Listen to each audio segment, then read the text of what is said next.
on, you bastard! Brought to you by supporters who probably have better taste than this schmuck.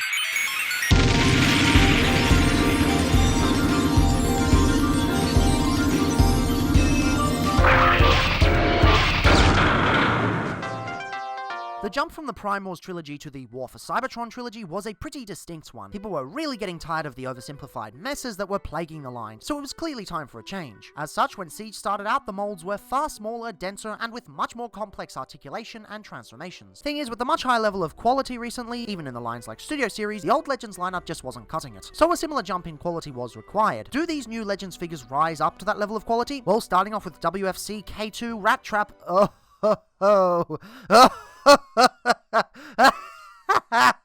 First impressions wise, I'm speechless. Absolutely speechless. If you told me years ago that this would be a mainline release, I'd probably have laughed at you. Yet here we are with probably one of the best sculpted mainline beast modes we've ever gotten. Like, you compare this to the more mechanical releases from the Prime Wars trilogy or the Techno-Organic Unicron trilogy entries, and it's just a class above the rest. This legitimately looks more like a third-party figure in terms of its sculpting, and I say that with the utmost respect. Granted, the paint isn't anything particularly special for most of the body, but the sculpt work more than makes up for it. Matter of fact, I honestly prefer the way this looks in comparison to the digital paint that the Masterpiece figures get. Don't get me wrong, the Beast Wars MPs are actually quite well done, probably the only good Masterpiece figures we're getting these days. But this more realistic take is really something special. And that's not to say this thing is completely unpainted. The face gets most of it with a beautiful grey wash that's topped off with an insanely tiny pink nose. That fleshy pink returns on the feet, and it's both visually appealing and durable in its application. No paint chipping here so far, although it has only been 2 weeks at this point. I think this may have been the first time I really jumped on a review so quickly. One thing that remains surprising is the sheer lack of robot kibble. Beast modes typically have 2 gears. Stupidly simple stand the robot mode up style, and ridiculously complicated flip over and shits that often lead to random robot parts lying around. Rat Trap hypothetically would fit into the latter category, but the kibble management is done so well here that I honestly can't find any complaints with it. Yes, the arms and thighs are visible from the bottom, but only from the bottom. It's not like they stick out like a sore thumb from any top-based angle. Out of my friends who have this figure, many have likened the engineering to Masterpiece level, and you know what? They're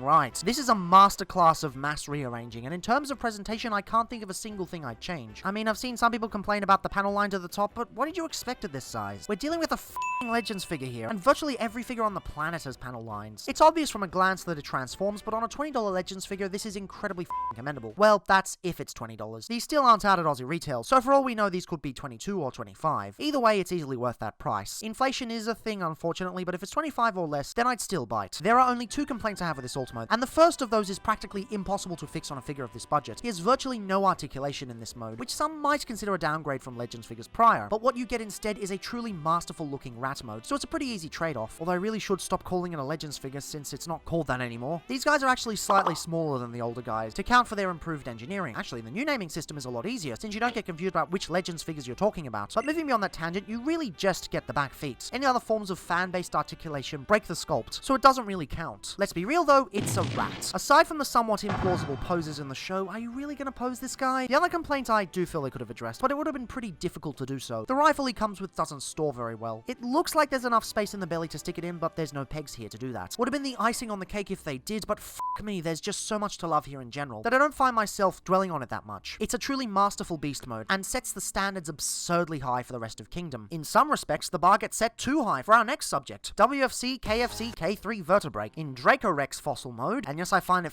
awesome that these 3 words exist in the same sentence. It's clear that she sadly doesn't have the same level of engineering craftsmanship, with the shoulders visible from the front and the fact that the robot legs become the dino ones, but you know what? That's not the issue with Vertebrae specifically. This right here is still an absolutely top-of-the-line Legends, or I suppose core, figure, with gorgeous presentation. It's just that Rat Trap set the bar so bloody high that it's thrown everything out of proportion. Vertebrae in her own right is still amazing, with sculpting on par with her maximal wavemate. The boned aesthetic creates a really nice effect where most of the seam lines on the side blend into the design. Since it's a broken fossil anyway, there's no reason why bits wouldn't be broken here, and even then, you know the deal. What really helps sell it though is the absolutely stunning paintwork. Unlike Rat Trap, Vertebrae is covered in an absolutely gorgeous dark grey wash/fade effect. The base color is a slightly earthy tone, but given how well the paint works, you'd never actually know it. It blends in perfectly with the actually molded grey plastic too, since those parts have the same shiny quality to them. Then you get to the head sculpt, and Jesus, this this thing is amazingly designed. Despite replicating a hollowed out skull, it still manages to look menacing. I've seen people complain about the spikes at the back not really representing anything, and like, have you seen pictures of a Draco Rex before? So you're gonna complain about things not being accurate to a 37-year-old cartoon, yet when they make something accurate to an actual fossil, you chuck a hissy fit? Look, I ain't a fossil or even a dinosaur guy, but even I know this is the heights of stupidity. To be fair though, I have seen people mistake this for a Dracoraptor given the similarities in the name, so maybe that's where the confusion comes in. In terms of the actual flaws though, I can only really think of 3. The first has already been covered, albeit briefly. The shoulders are visible from the front, but we all know the song and dance, it's pretty obvious. The second and third though, yeah, I think they're genuine criticisms. The robot arms do have a hard time of pegging into the pelvis. Some longer tabs would have been greatly appreciated. And finally, the fists are visible from the sides. Would have loved some different sculpting to cover it up, but well, we get what we get. Either way, she is still an absolutely stunning dinosaur mode, fossilized or otherwise. Between these two, my hype for Kingdom is increasing incredibly fast. Not sure if getting too hyped is healthy, but come on, these two are bloody amazing. Surprisingly, Vertebrake has a decent bit of articulation to her as well. Nothing crazy, but, well, we've already gone over the It's a Legends figure joke enough in the video, so I'll just leave it at that. At the very least, you've got enough joints to get some slightly dynamic poses, and at the size, that's all you can really ask for. She's also relatively big for the size class she's in. Not quite Legends level, but still elongated enough to get a leg up over the other figures in the wave. It's kind of funny, in any other line she would have been the absolute best figure in the Legends wave, but next to Rat Trap, who hopefully is indicative of the quality we're going to get in the near future, she seems almost mediocre. On her own though, she is still an absolutely top tier best eel figure. If this was the only fossilizer we got, I'd be happy with it. Not that I'm going all in on the other fossilizers anyway. Raxonite looks a little off to say the least. But still, my point is that she is a truly remarkable little figure. Prime, on the other hand, well, he's not bad, but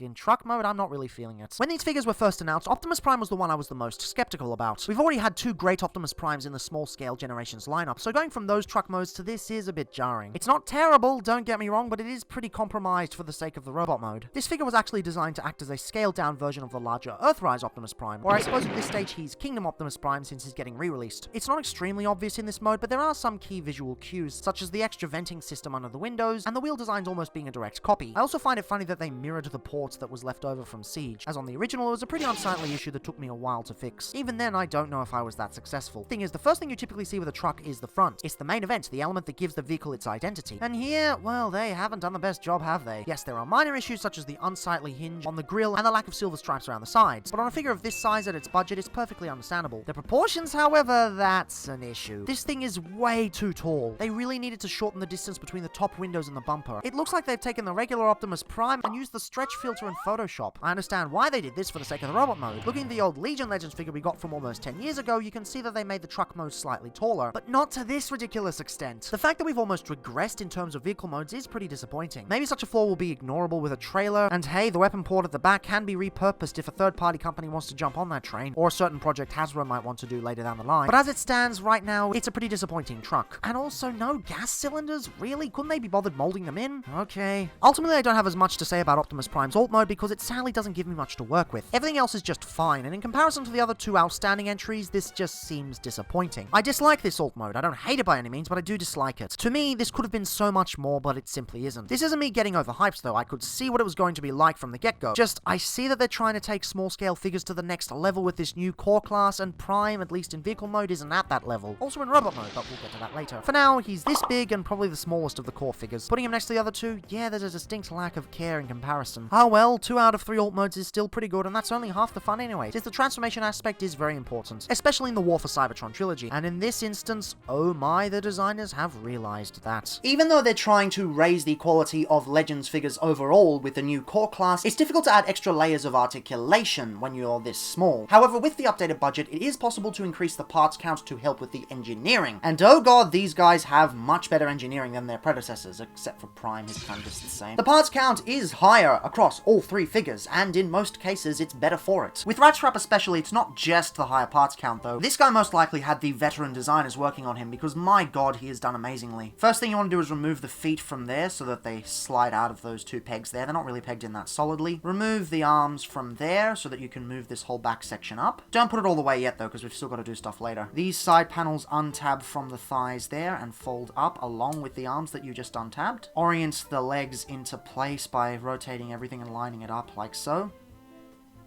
Then you come around here and untab the arms and move them up until they kind of lock into place but not very solidly. Then rotate the arms around and orient them with the 2 ball joints on each arm that you get. Bring the rat head and rotate it down on this faux ratchet and lock it into place there. Rotate the head 180 degrees. You've got a double hinge in there that you need to make sure goes all the way up and into the back, and that'll lock into place. Then you've also got the double hinge there that will allow this to rotate up. But to do that properly, you need to fold the tail completely down, and you'll notice there's a hook there that will hook over the backpack there. And he turns into an absolutely clean rat trap. Jesus Christ, that is done amazingly. Vertebrake is much simpler, but she is still pretty effective. You do have to parts form the tail though. That becomes the whip that she uses later on, and people might dislike that, but personally I think it's fine. Weapon parts forming is not traditional parts forming. It's cool, it's cool. Rotate the legs down just so we've got a bit more space. They don't need to go under any transformation. Rotate the beast arms back into the backpack. Untab the arms from there. Then they rotate out to the sides and lock into place. Come to the back and open up the back panel, then start rotating the beast head up, but before you finish it, come around and fix up the head. Then bring the dino head straight up, and then the whole thing locks into the torso like so. Then just finish it off by taking this panel and pegging it in there. A very simple but very effective little fembot. The transformation is actually more satisfying than Rat Trap's. Rat Trap's is more clever, but this one is just more fun. Now Prime's transformation,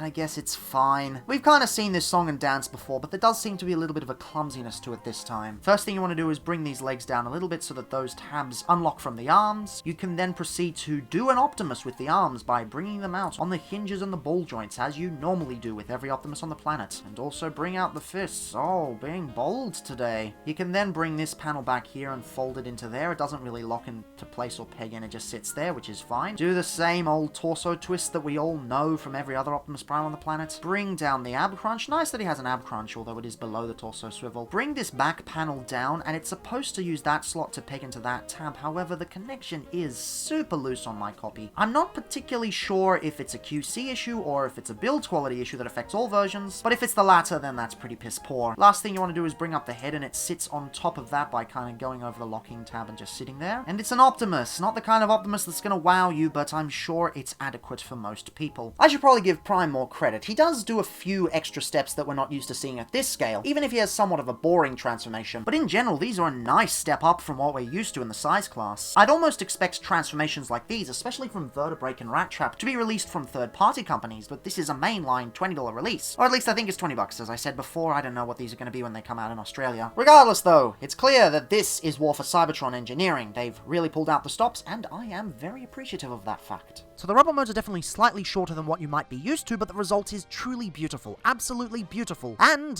we'll get to that one later, but at least as the bestial ones are concerned, these are absolutely amazing robot modes. Like Rat Trap, for instance. He may not be fully screen accurate, but the fact that he's not trying to be really elevates the design. Everything you know and love is here, but it's been recontextualized for the modern era. The head sculpt is absolutely divine. To be fair, Hasbro has been doing truly amazing head sculpts as of late, at least in their Transformers lines, but it's nice to see them tackle something outside of G1 and the movieverse. The mechanical detail on the scalp is done especially well. It's amazing that they were able to pack so much detail into such a small area. Same with the forearms. You've got these tiny-ass maximal symbols on them, as per usual.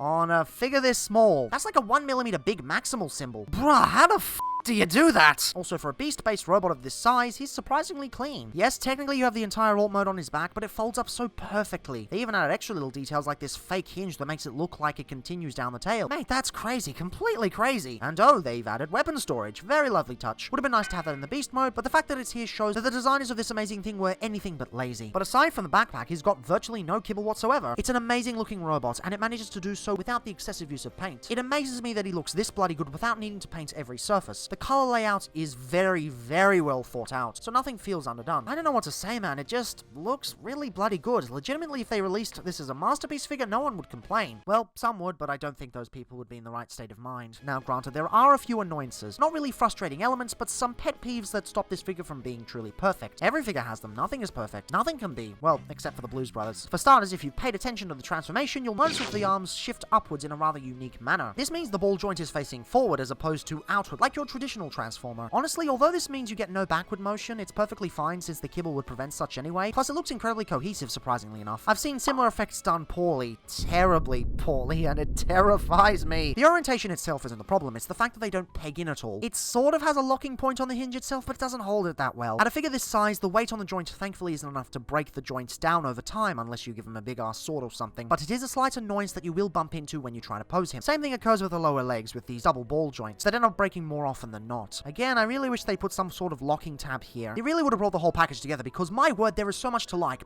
no, love here. Like, despite the issues with the articulation stability, he basically has everything you could ask for at this price point. And yes, these points were almost standardized in the previous lines, especially from Thrilling 30 onwards. However, recently I've been going back and realizing that there were a bunch of figures that just kinda decided to skip certain points. It was weird, and I sincerely hope Hashtag decides to enforce the importance of core articulation in the future.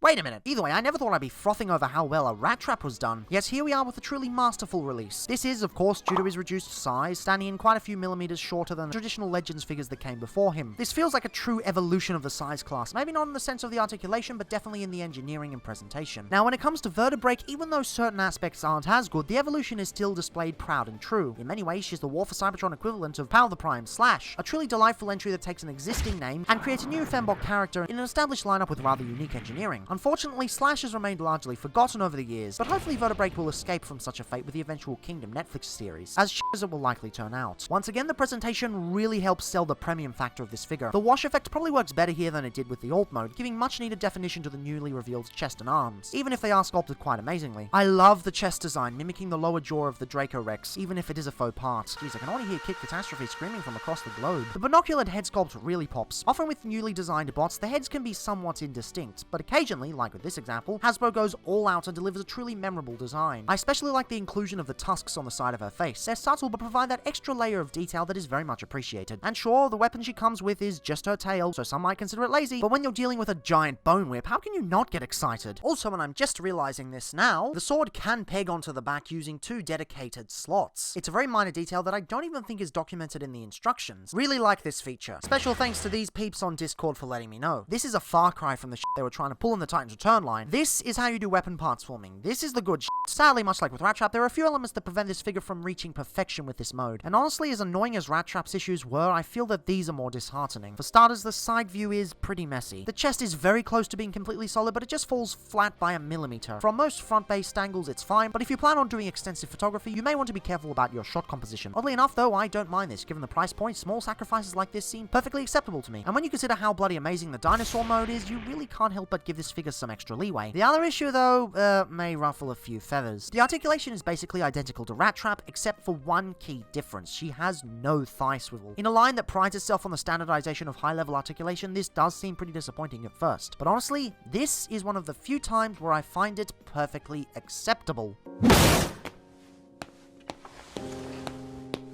When you take a closer look at the legs, you start to realize these things are incredibly skinny. Trying to engineer a thigh swivel here would have been prohibitively difficult. Maybe they could have if they changed the plastic, but then the rest of the figure would have suffered in the presentation department. Say goodbye to that beautiful wash effect, I guess. Plus, considering her parts count, there's not really a lot they could have done here. I usually never excuse standard articulation being removed from a Transformers figure of this size. Case in point, Power of the Prime's tailgate. The only reason they didn't include it was to allow for that stupid Prime Master gimmick to work, which was f***ing with the parts count. So of course I'm gonna complain. As TJ Omega said, intrusive gimmicks are evil. Then you have some of the other Cyberverse battle class figures, which I have not reviewed, but have the exact same problem. Many of them miss out on key articulation points, and although I still thoroughly enjoy them, I can't excuse them for that. Then we have the Authentics line and... Don't worry, you cheap-ass motherfuckers. Your time will come very soon. But when it comes to Vertebrake, I surprisingly find it fine. The only other example I can think of where I've given leeway of this nature is the Combiner Wars Power Glide mold. Here, the arm is simply too thin and short given how it has to fold under the wing. Therefore, missing a bicep swivel seems borderline acceptable. With Vertebrake, though, it's beyond borderline. It seems perfectly alright to me, which is weird, but ultimately does nothing but make her good quality shine through immensely. And it's not like you can't get good poses out of her. The sculpt work is dynamic enough to let you work around it quite well. Anyway, size-wise, she's surprisingly the tallest of the core class figures currently. currently out, thanks to her slender physique. You'd think they would have given that honor to the final entry of this review, but fortunately they aren't so concerned with scale for this size class. Such really allows the engineering to shine through and deliver great experience. Well, except for this. Look, I'm gonna be honest with you, I don't find this robot mode bad. It's definitely a solid unit, but considering the sacrifices required to make it work and the context it's surrounded by, I don't feel this is up to par. Aesthetics-wise, it's basically everything you'd normally expect from a modern Optimus. Once again, he's basically a downsized version of the Earthriser edition, to the point where they've deliberately molded in the leg kibble, torso design, and the aforementioned extra vent. Ironically, though, this might be a slightly better proportioned version, since the original was often criticized for its short chest. This isn't something I took issue with, but I know a sizable portion of fans did. It does come with his own extra kibble, though, as the whole fold-in chest system from the leader class figure is kind of impossible on a figure of this size. In photos, this looks pretty bad, but in person, I feel it's far more acceptable. From some angles, it's a smidge annoying, but from most, it's easily ignored. I can't think of much wrong with this figure per se, but I also can't think of anything particularly amazing either. But just the fact that they managed to get this robot mode clean is quite commendable. However, when you realize it came at the cost of the vehicle mode, the design becomes, less intriguing. Now, had this robot design absolutely blown me away, I could have given it more leeway, but it simply doesn't. And no, it's not because I've already been blown away by the Earthriser edition. Oh no, there's just not a lot of specifically unique details on him. The Generation 1 design is a perfect base to take in your own direction, and we've had so many variations of it. This doesn't really try to be anything special. It's copying the Earthrise version. Okay, so does that mean it's got awesome angles, impeccable mechanical detail, and insanely good kibble management? No. The Bot mode is much flatter than most, the detail is pretty soft and aimless, and the kibble management, well, it's a Legends figure, you can't really do that. Again, it's not a bad robot mode by any stretch of the imagination, it's just an average one, and considering they made so many sacrifices to the alt mode to get it to work, well, it just doesn't seem worth it. Now, his standard articulation is almost the same as Rat Trap's, with the addition of an ab crunch due to the transformation. However, if you untab the backpack, you can also get a torso swivel, except can you really? I'm sorry, this looks pretty unnatural. People are heralding this as the Ultimate Legends Prime, the greatest Hasbro has ever done because of this unintentional joint. But it just doesn't work. It's way too far forward and breaks the sculpt to hell at even a 10-degree angle. Fans claim that simply because he has this and an ab crunch, which by the way is below the torso swivel, rendering it partially useless since it accomplishes the same thing as a well-designed hip joint, is automatically better than every other Prime at this size class. But hang on, both small-scale Primes have those exact same points of articulation, even if unintentional. Furthermore, both instances looked way more natural in terms of their torso swivels. And sure, let's ignore the Thrilling 30 version for a bit because that's going for a more IDW style, so it may not count in several people's books. You've still got the old Legion Legends version from practically a decade ago, who doesn't just provide a better torso swivel, but honestly looks better design-wise. If they upscaled this, gave it better shoulders and knees, and maybe updated the head sculpt, this would have been the definitive G1 Legends Prime. Core Prime doesn't offer much over the original, aside from slightly better articulation and the fact that it's going to be on store shelves very soon, and as such will be much easier to obtain. Again, this is far from being a bad figure, but it is one that I just don't get the hype for. He's fun, but ultimately forgettable. Well, unless they do what I think they're going to do. Take a closer look at the mechanical detail all over his body. You'll notice that he has these strange tabs all over him. None of these actually affect his transformation either, with the exception of the thigh pegs. Those do peg into the robot arms, but even then their application seems awfully specific. They could have just made them slots. This feels deliberate, and you've got his gun, which almost refuses to fit into his hand. You can get it in, but barely, and it always feels like it's gonna pop out. And it looks ridiculous because they've molded in a 5mm section above it, so the larger robots can hold it. Still, it looks incredibly undersized in that instance, and Rat Trap didn't have that gimmick. However, it would look perfect on a slightly armored up fellow. This feels all too coincidental to me. Call me crazy, but I have a sneaking suspicion that Hasbro may have a certain white cab/trailer armor set in mind. Who knows, maybe it'll be released under a certain subline separate from any specific entry in the War for Cybertron trilogy. I could be talking out the arse, and maybe they had planned such a thing but scrapped it at some point. But something is telling me that a Magnus redeco and upgrade is planned eventually. And even if they chose not to do it, you know someone is going to make Apex armor for him. The opportunity is simply too lucrative to pass up. Even with the potential pitfalls of designing third-party products these days, designing an upgrade kit for a cheap figure that almost everyone will have, that sounds like a license to print money for me. But that's all ifs. What we have now is simply a standard Optimus that doesn't really wow you. For all I know, this could turn into the greatest Legends release of our time with an armor set, but right now, it's just average. I wasn't particularly hyped over this figure, and in all honesty, he's met my expectations to the T. He just exists, that's pretty much it. Still, at the new size, he could work as a stand-in for your third-party Legends collection, and hey, newer fans haven't had the chance to enjoy figures like these, so it may be a great entry point for them. Conceptually, it's a decent release for newcomers, but for everyone else, he's easily missable. And remember, this doesn't make this figure bad, it is still an incredibly solid release. But if you already have another small-scale Optimus Prime in your collection, whether official or unofficial,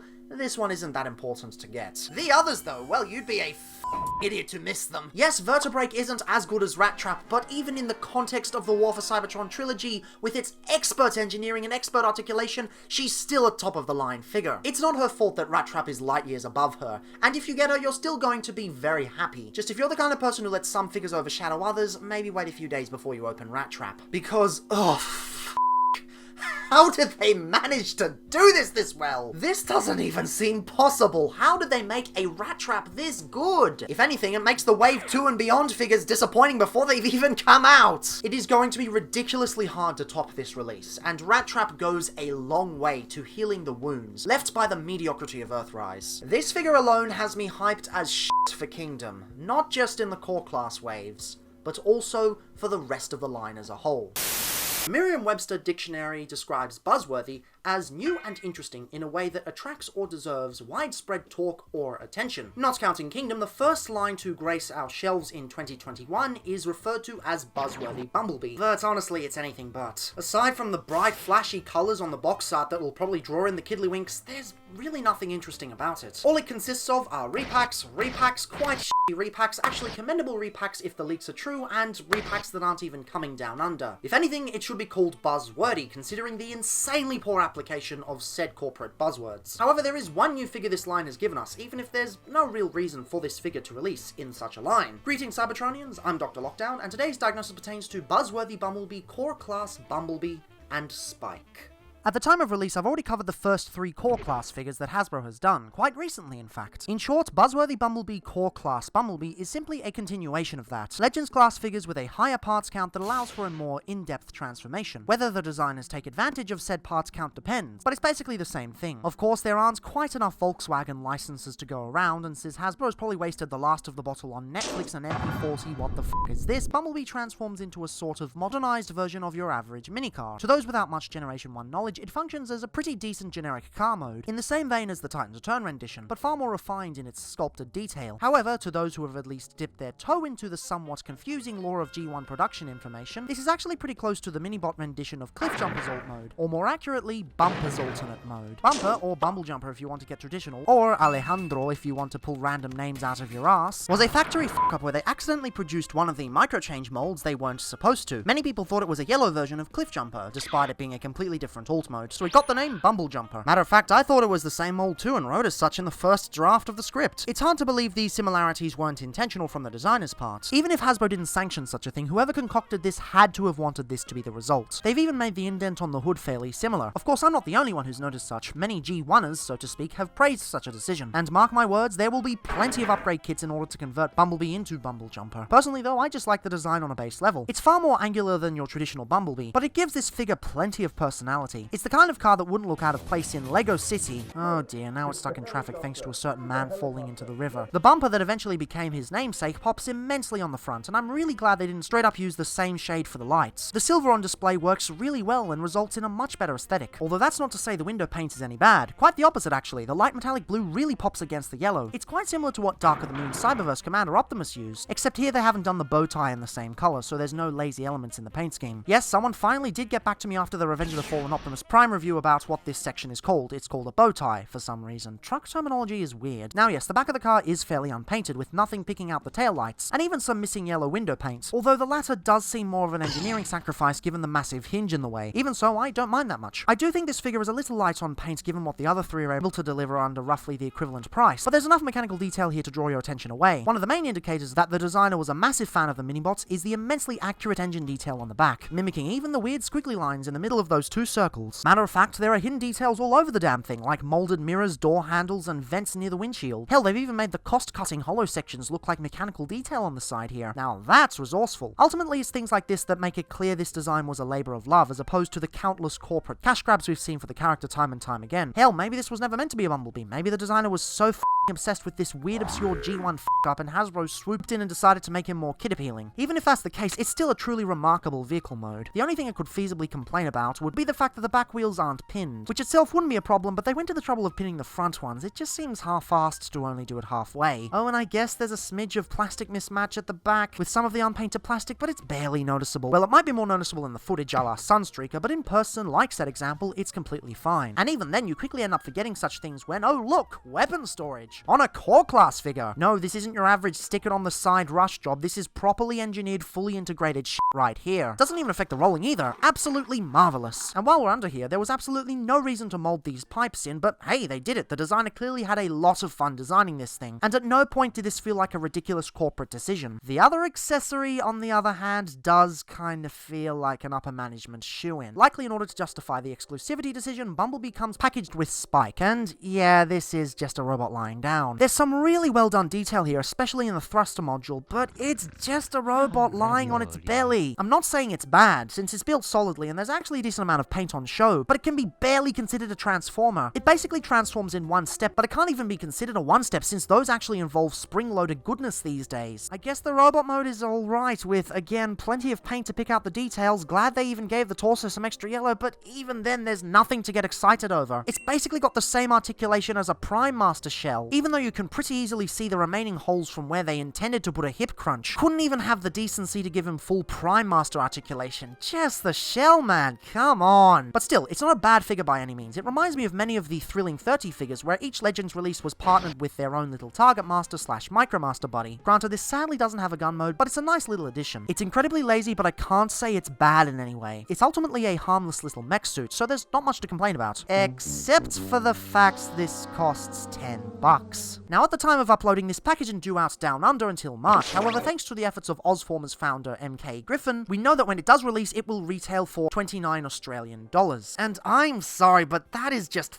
ridiculous. Since the release of the last core class video, it has now become apparent that this size class will not increase in price, which leaves them at $19 each. Bumblebee doesn't appear to have any extra bells and whistles to justify an extra budget, so that leaves Spikes at a full $10. This, to me, seems ludicrous. For reference, $10 is the same price as a Legion figure, any of the previous 4 years worth of Masters figures, and even half a Micromaster pack. You're telling me you can engineer this for $10, but not this. This isn't just an Aussie thing either. I checked the Target US online store and the prices are comparable. $10 for a core class figure, $15 for this pack. I could see this costing $5 Aussie bucks at most, given how it's on the same level as a bot in terms of paint and engineering. I just realized this is the first time bots have been properly mentioned in a review. Well, gotta say Coco Crazy is still my favorite. But that aside, this feels like a waste of plastic in an otherwise pretty decent set. It's basically eliminated the ability for your average customer to impulse buy, and given that it's the price of a deluxe at the store that'll end up carrying it, the only people interested will likely be G1 fans obsessed with Bumble Jumper or Legends completionists like myself. I honestly believe it would have been a better financial decision to just release it in the Kingdom line, but the Buzzworthy line probably needed a reason other than ridiculous repacks to justify itself. It's a real shame because with the vehicle mode alone, there's a lot of fun to be had here. It hits you right in the sweet spot with its adorable size, and there's plenty of mechanical detail on show, but it just gets stuck with the dunce of the class that never bothers doing any of the work. Ah well, there are still things to enjoy going forward. Again, it's not a bad set, just slightly overpriced. And we'll see if it can redeem itself with some fancy engineering over the horizon, so moving on. Now, as we've seen with the previously reviewed core class figures, not all of them take advantage of the higher parts count. Well, most of them do, but Optimus straight up doesn't. Fortunately, Bumblebee here does. His transformation is very similar to the previous Titans Return version, but with none of those god-awful hollow chest shenanigans. I used to love that figure, but now I'm just not really feeling it, especially after getting this one. Now, the first thing you want to do is remove the weapon from the weapon storage, because otherwise it won't transform properly. Then you can come to the back and untab these sections from there just a little bit. The plastic's going to flex a bit because it's still tabbed into there, so what you want to do is just bring these arms out a little bit, which will then allow you to unhook that whole part there. There's a lot of tabs on this thing. It really holds together solidly. Anyway, now that that's done, you pull out the arms all the way so that you've got some clearance for the legs, and they just pull out. The windshield locks into that like so, and as you pull up the legs, these panels will actually completely collapse into them. That's very clever. Now you come around to the back and you see these hinges that will rotate outwards with the ball joints so that you get the arms out, and this part's real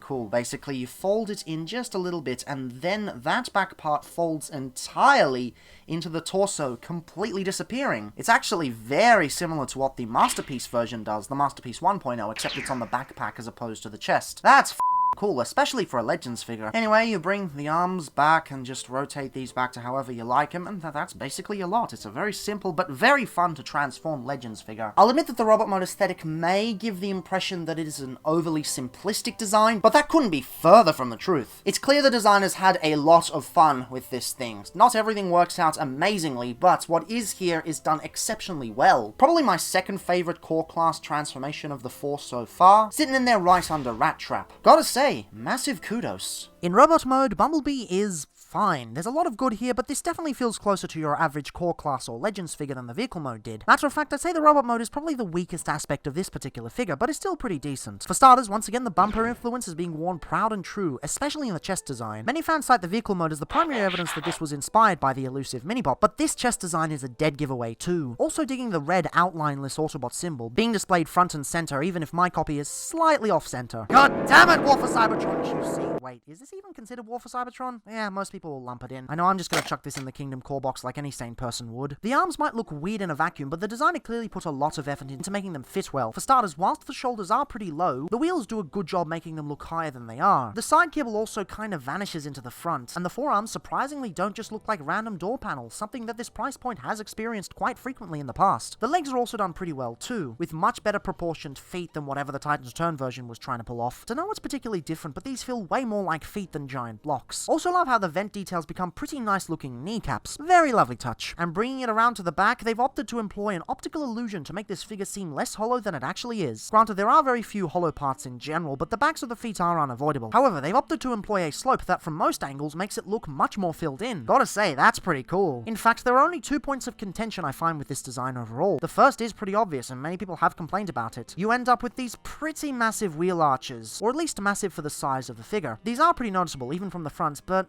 yeah, I've never been one to get super angry over back kibble. And it's certainly a better option than Cliff Jumper's parts for me. Christ, stop it with the Cliff Jumper slander! You can't make me! You can't make me! And hey, there's one way of looking at them that makes them way more bearable.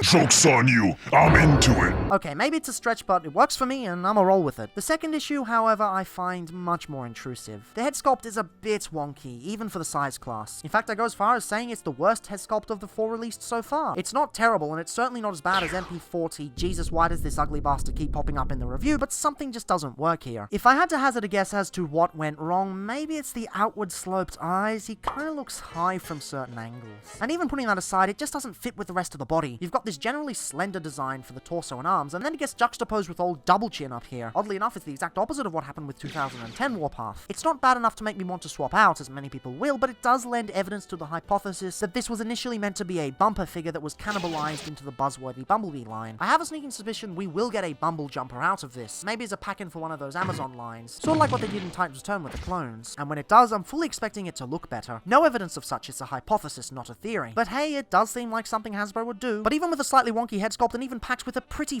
stupid overpriced accessory, it's pretty cool. The only other thing I could possibly complain about is the lack of War for Cybertron blast effect compatibility in the gun. Come on guys, the others were able to, and even Spike can with his thrusters. Why not Bumblebee? Everything else ranges from satisfactory to pretty damn peachy. Even the articulation works surprisingly well. Sure, the arms are your pretty standard double ball joint affair, but the thighs thankfully incorporate properly engineered thigh swivels. Quite happy with that, especially after Vertebrae ditched them due to the thinness of her plastic. So yeah, there's a lot of fun to be had here. If you want a Bumblebee that's this small and were pretty peeved by the exclusivity and the parts-forming nature of the Netflix version, this works quite well. If you're massively into Bumble Jumper and are willing to swap out the head, then even if they do release one down the line, I can't imagine you'll be kicking yourself too much. And if you're a Legends completionist like myself, well, you're probably getting this anyway, but fortunately, there's nothing here that'll royally piss you off. I cannot deny that the Buzzworthy Bumblebee line is one of the biggest farces of the franchise in recent memory. But I also can't deny that this is a pretty good figure. This probably could have gotten a 4 out of 5 if it wasn't packaged with this stupid Spike figure, but, oh well, I guess it's here to stay. If I had to rank the currently out core class figures, Bumblebee would slot right between Optimus Prime and Vertebrae, but it is still quite a fun release. If you're only partially interested, then it's an easy skip, but if you are massively into what it's doing, then go for it. The only thing I truly recommend not doing is partaking in any of the repacks. Don't buy them so that Hasbro doesn't pull this shit in the future. Especially with the World War II version. Jesus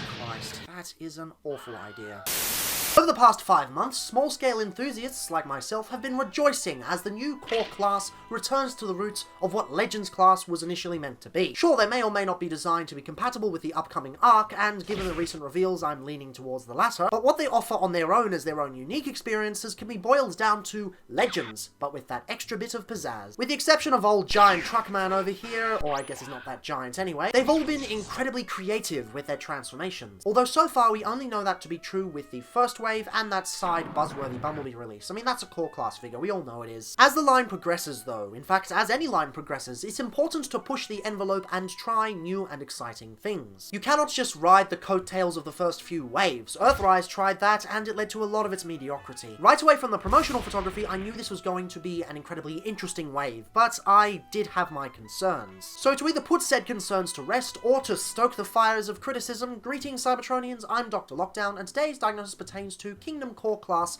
WFC K12 Starscream and WFC K13 Megatron. One major selling point of Core Class Optimus Prime, at least when they announced him, was the similarities to the Earthrise leader version, or I guess the Kingdom version these days. Thanks Repacks. Granted, that idea ended up being a detriment to the design, especially in the vehicle mode department, but it was a thing that they marketed and I can't imagine it was all that unsuccessful. Now take these two of the most controversial molds in Earthrise. These are the bases for Megatron and Starscream. Right off the bat this is concerning. Prime turned out mediocrely and he was drawing from one of the best Prime toys of the decade. What chance do these two have when taking inspiration from those two undercooked wankers? Well, things aren't looking good for Megatron to start off with, or at least it seems that way. It's a pretty rough tank mode, all things considered. Much like the Optimus that preceded them, he's supposedly based off the Earthrise version, but aside from some slight tooling callbacks on the front slope, there's not a lot here that really evokes that style. In fact, if we're going for wholly accurate tank modes, there's not a lot that evokes such at all. The worst offender easily has to be the turret. Sure, there's a bunch of other issues that this figure has, but given the size, you can give a little more leeway. The turret, though, so much is wrong with it. It's ridiculously huge for the size, to the point where Warpath ends up looking realistic. Legitimately, it makes the whole figure feel like its proportions are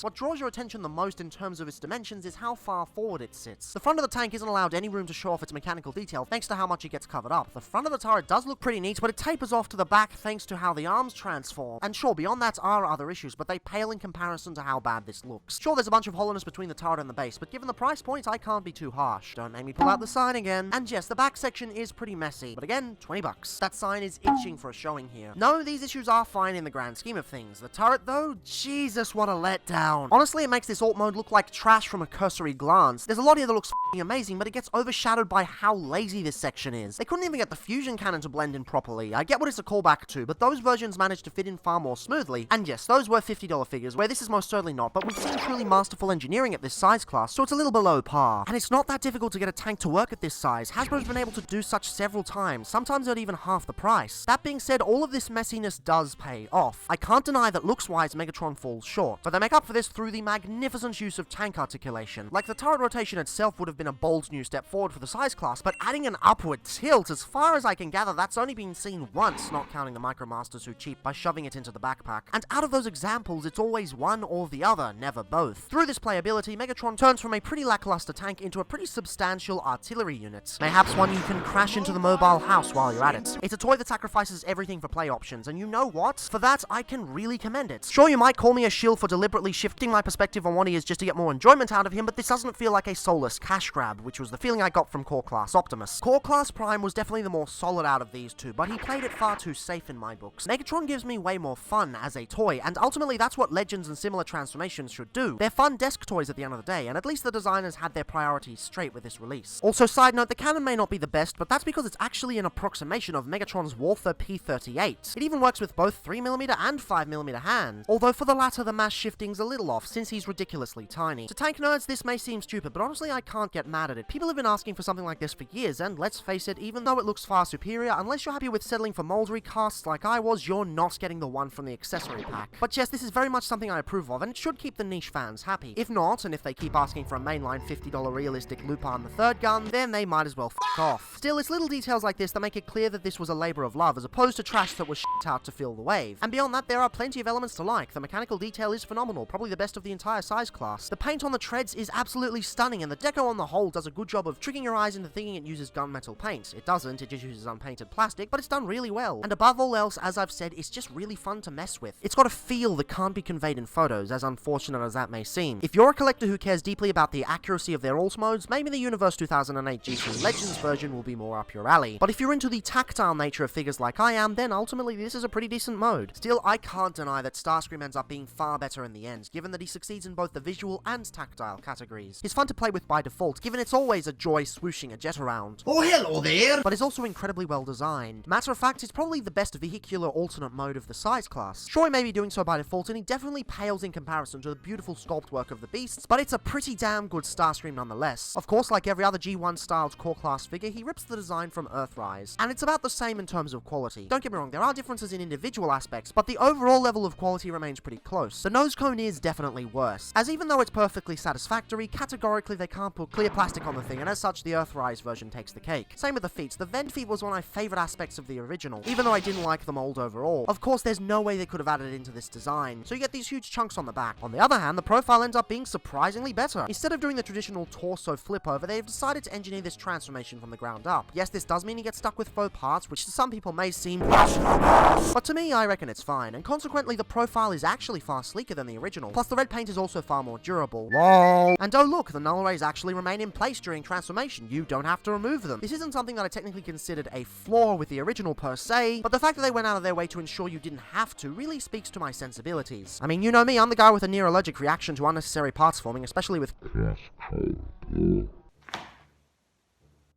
The bastard!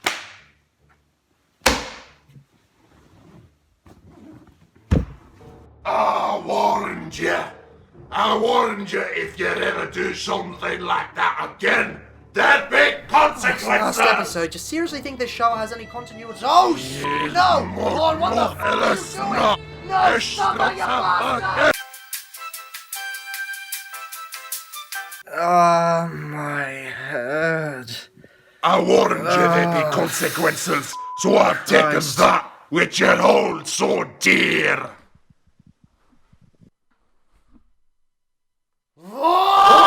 Get back here! Of course, color-wise, there is a bit of that pizzazz missing. The plastic is closer to the Siege rendition than that of the Earthrise, going for a lighter and as such far less vibrant grey. Yes, grey can be vibrant. Shut up. The rings are also far more minimalist, to the point where I feel that repro labels are far closer to being mandatory. With the Earthrise rendition, it was fine on its own, but here I feel something's missing. But even then, there's plenty of mechanical detail, and the paint here is super durable. In the end, categorically, the alt mode is on the same level as what it's inspired by. It's a case of 6 of one, half a dozen of the other. Pros and cons basically get swapped out between the two, but on a biased, free quality analysis, they're much of a muchness. But I still think I prefer the core class one. Throwing objectivity out the window, I typically prefer Legends vehicle modes. They hit me right in that sweet nostalgia spot, given that's what I primarily collected as a kid. And even beyond that, I find it difficult to enjoy the Earthrise one as much, since I know he turns into a big disappointment of a robot mode. Plus, you know, leaving him on a desk causes the paint to evacuate the area like Scott Morrison during a national crisis. You know, this whole problem could have been avoided if they just, I don't know, added some landing gear. I mean, on a Legends figure, it's fine, but on a Voyager, it's really something you look forward to. Again, I don't hate this figure, but it is incredibly disappointing. Core class Starscream is extremely solid in this mode, and I don't just mean that in a physical sense. He's got an effortless charm that gives him the impression that a senior designer worked on him. I respect what Megatron does more, as risk-taking will always be more interesting to me, but Starscream is just categorically better. Not gonna lie, this is the first time since the Tetrajet molds that I've been truly excited to see more of these. Too bad milking this mold is extremely unlikely, considering they're still driving the lukewarm predecessor into the ground, plus the new Studio Series hotness is apparently getting his own armada. Show us thrust, you cowards! Plus the True King is still getting some love, so sadly between those three, well, 4 if you count the upcoming Masterpiece, I don't see this getting anything outside of the main trio. Jeez, it's a wonder I'm not getting Seeker Fatigue at this point. I sure as hell am getting that for Optimus. Anyway, size-wise, there's not much to say here, other than the fact that Megatron is pretty wide for the class. And as for declaring the winner alt mode for the wave, I think it's pretty obvious. As good as Megatron is, he still comes second last in the rankings due to the haphazard nature of the parts on his design. Not all of it, just certain elements. Still, an artillery mode with this much playability coming in at the second to last spot what really shows the quality of the line, and also really shows how useless the Optimus Prime is. Still holding out for that potential Magnus armor, since it doesn't seem like these buggers scale with the last Arc boss after all. Starscream though, well, he makes his home right between Bumblebee and Vertebrake. It's not his fault, the beasties are just that good in their beast modes. But of course, that's just the alternate mode rankings. As I've said many times, there are 3 parts to every Transformer. Well, at least 3. Triple and higher changes are a thing, but that's beside the point. The point is you gotta do well in all 3 categories. Granted, people keep telling me I'm crazy because the only category worth anything is apparently shelf presence, to which I usually facepalm right into my skull, but,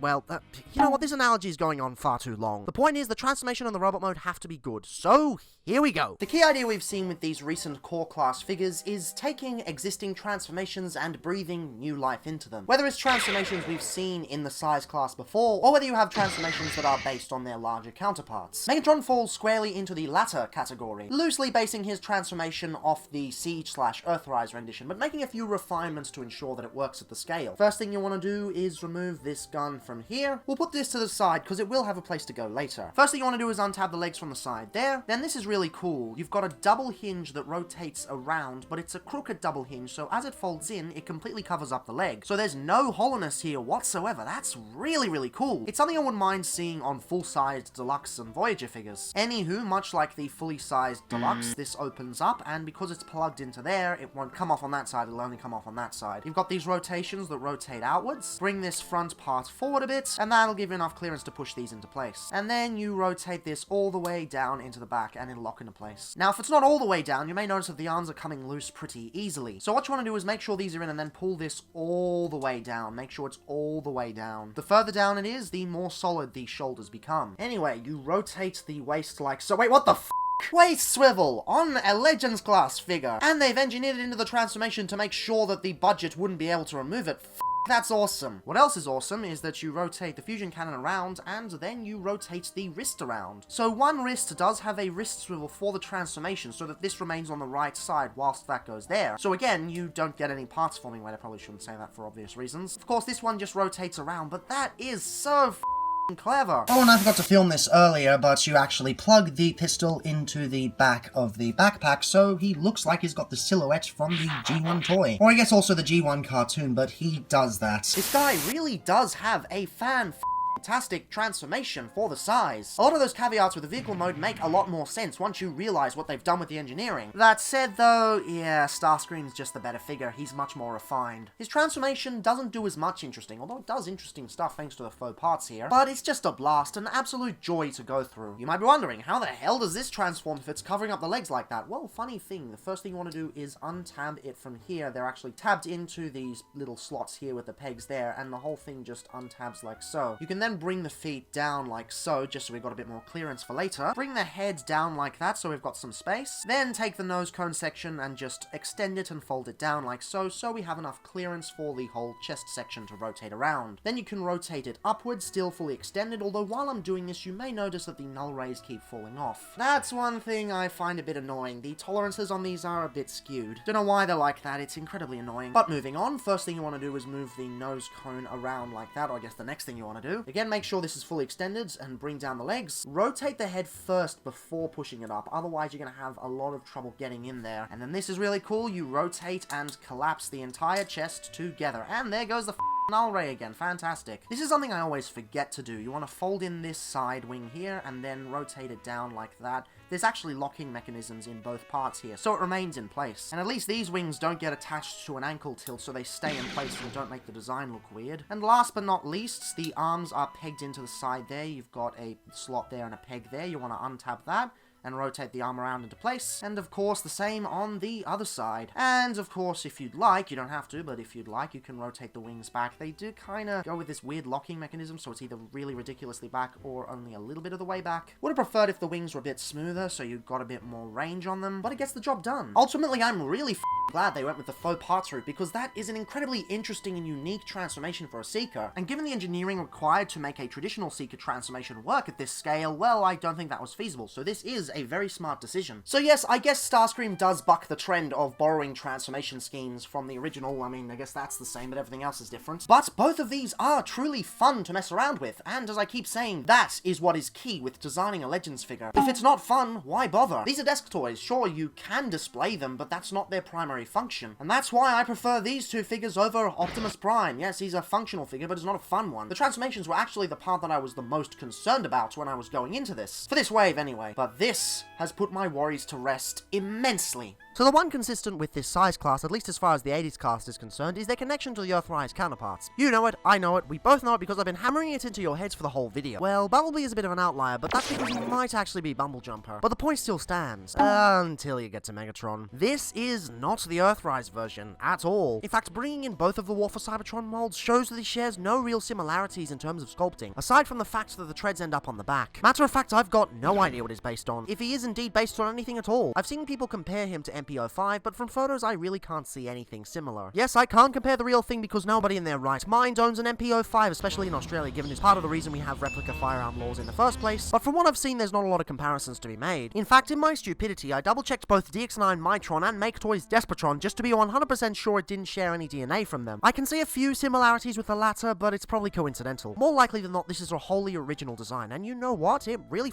works for it. Sure, I love the Siege design, but given the engineering required for the scale, I'm not sure it would have worked very well. And even then, you know they would have gone with the Earthrise version just for shits and giggles. They didn't do that because the end result is quite lush. The head sculpt does a remarkable job of capturing Megatron stylings, and it's probably a standout of the size class. Yeah, the eyes are a smidge big, but overall it's a pretty good job. The chest below is also pretty neat, showing some lovely layering effects, and I'm really glad they put emphasis on the red zones, even if he lacks the red sleeves. The leg engineering works insanely well, allowing them to cover up the hollowness almost seamlessly while still retaining the full range of motion. Not even the treads get in the way, and again, the treads look awesome. Love the silver paint. Also, nice job on the fusion cannon. Sure, it could be a little more cohesive, given the rest of the design is a little boxier, so they could have squared it off to match the aesthetic, but on its own, it's not bad. Maybe a locking mechanism would have been nice, but we do have budgets to consider, and such may have messed with the artillery mode. And you want to know my favorite part? Look, mate! Waist swivel on a Legends release. This isn't the turret swivel either. They fully engineered it into the transformation and articulation. Now that's commitment. So, wonderful sculpt work, brilliant silver chest paint. Oh yeah, the paint's pretty good too, I guess. Awesome proportions, fantastic head sculpt for the size. What more could you ask for? Well, better backpack, I guess. Now, I get it. There's feasibly no way they could have fixed this with the size and budget they were given. And even then, there are plenty of awesome things this figure does to balance itself out. I've seen people say that this single factor ruins the whole experience, and seriously, no it doesn't. It does make the figure feel a little less premium though, especially when the other examples have handled their back kibble in far more cohesive ways. Yes, even Rat Trap. I feel I could be a little more forgiving if these treads at the back were filled in, and I'm still hoping someone does a back filler for these as it wouldn't affect the transformation at all, but it's still annoying. Usually I don't take issue with backpacks. As annoying as they can be in some cases, they're a necessary part of Transformer design, especially when it comes to Megatron. But I don't know, this still bugs me. Like with this aspect altered, he might have ended up as a contender for the top 21 list, but as it stands, it's just a solid release. Well, I suppose I shouldn't say just in this instance, because he is still quite good. Much like the rest of the line, this design embodies the delicate balance between risk versus reward, and this is a release that paid off immensely. I can see where this figure was trying to go initially, and I can tell when that idea was thrown out the window in favor of something much more fitting for the scale. They let this figure be what it was meant to be, and as such, I'm incredibly happy with the results. Starscream though, man, this guy just knocks it out of the park. If you told me last year that one of my favorite new Legends figures in 2021 would be in some part inspired by the deeply disappointing Earthrise rendition, I'd have probably punched you in your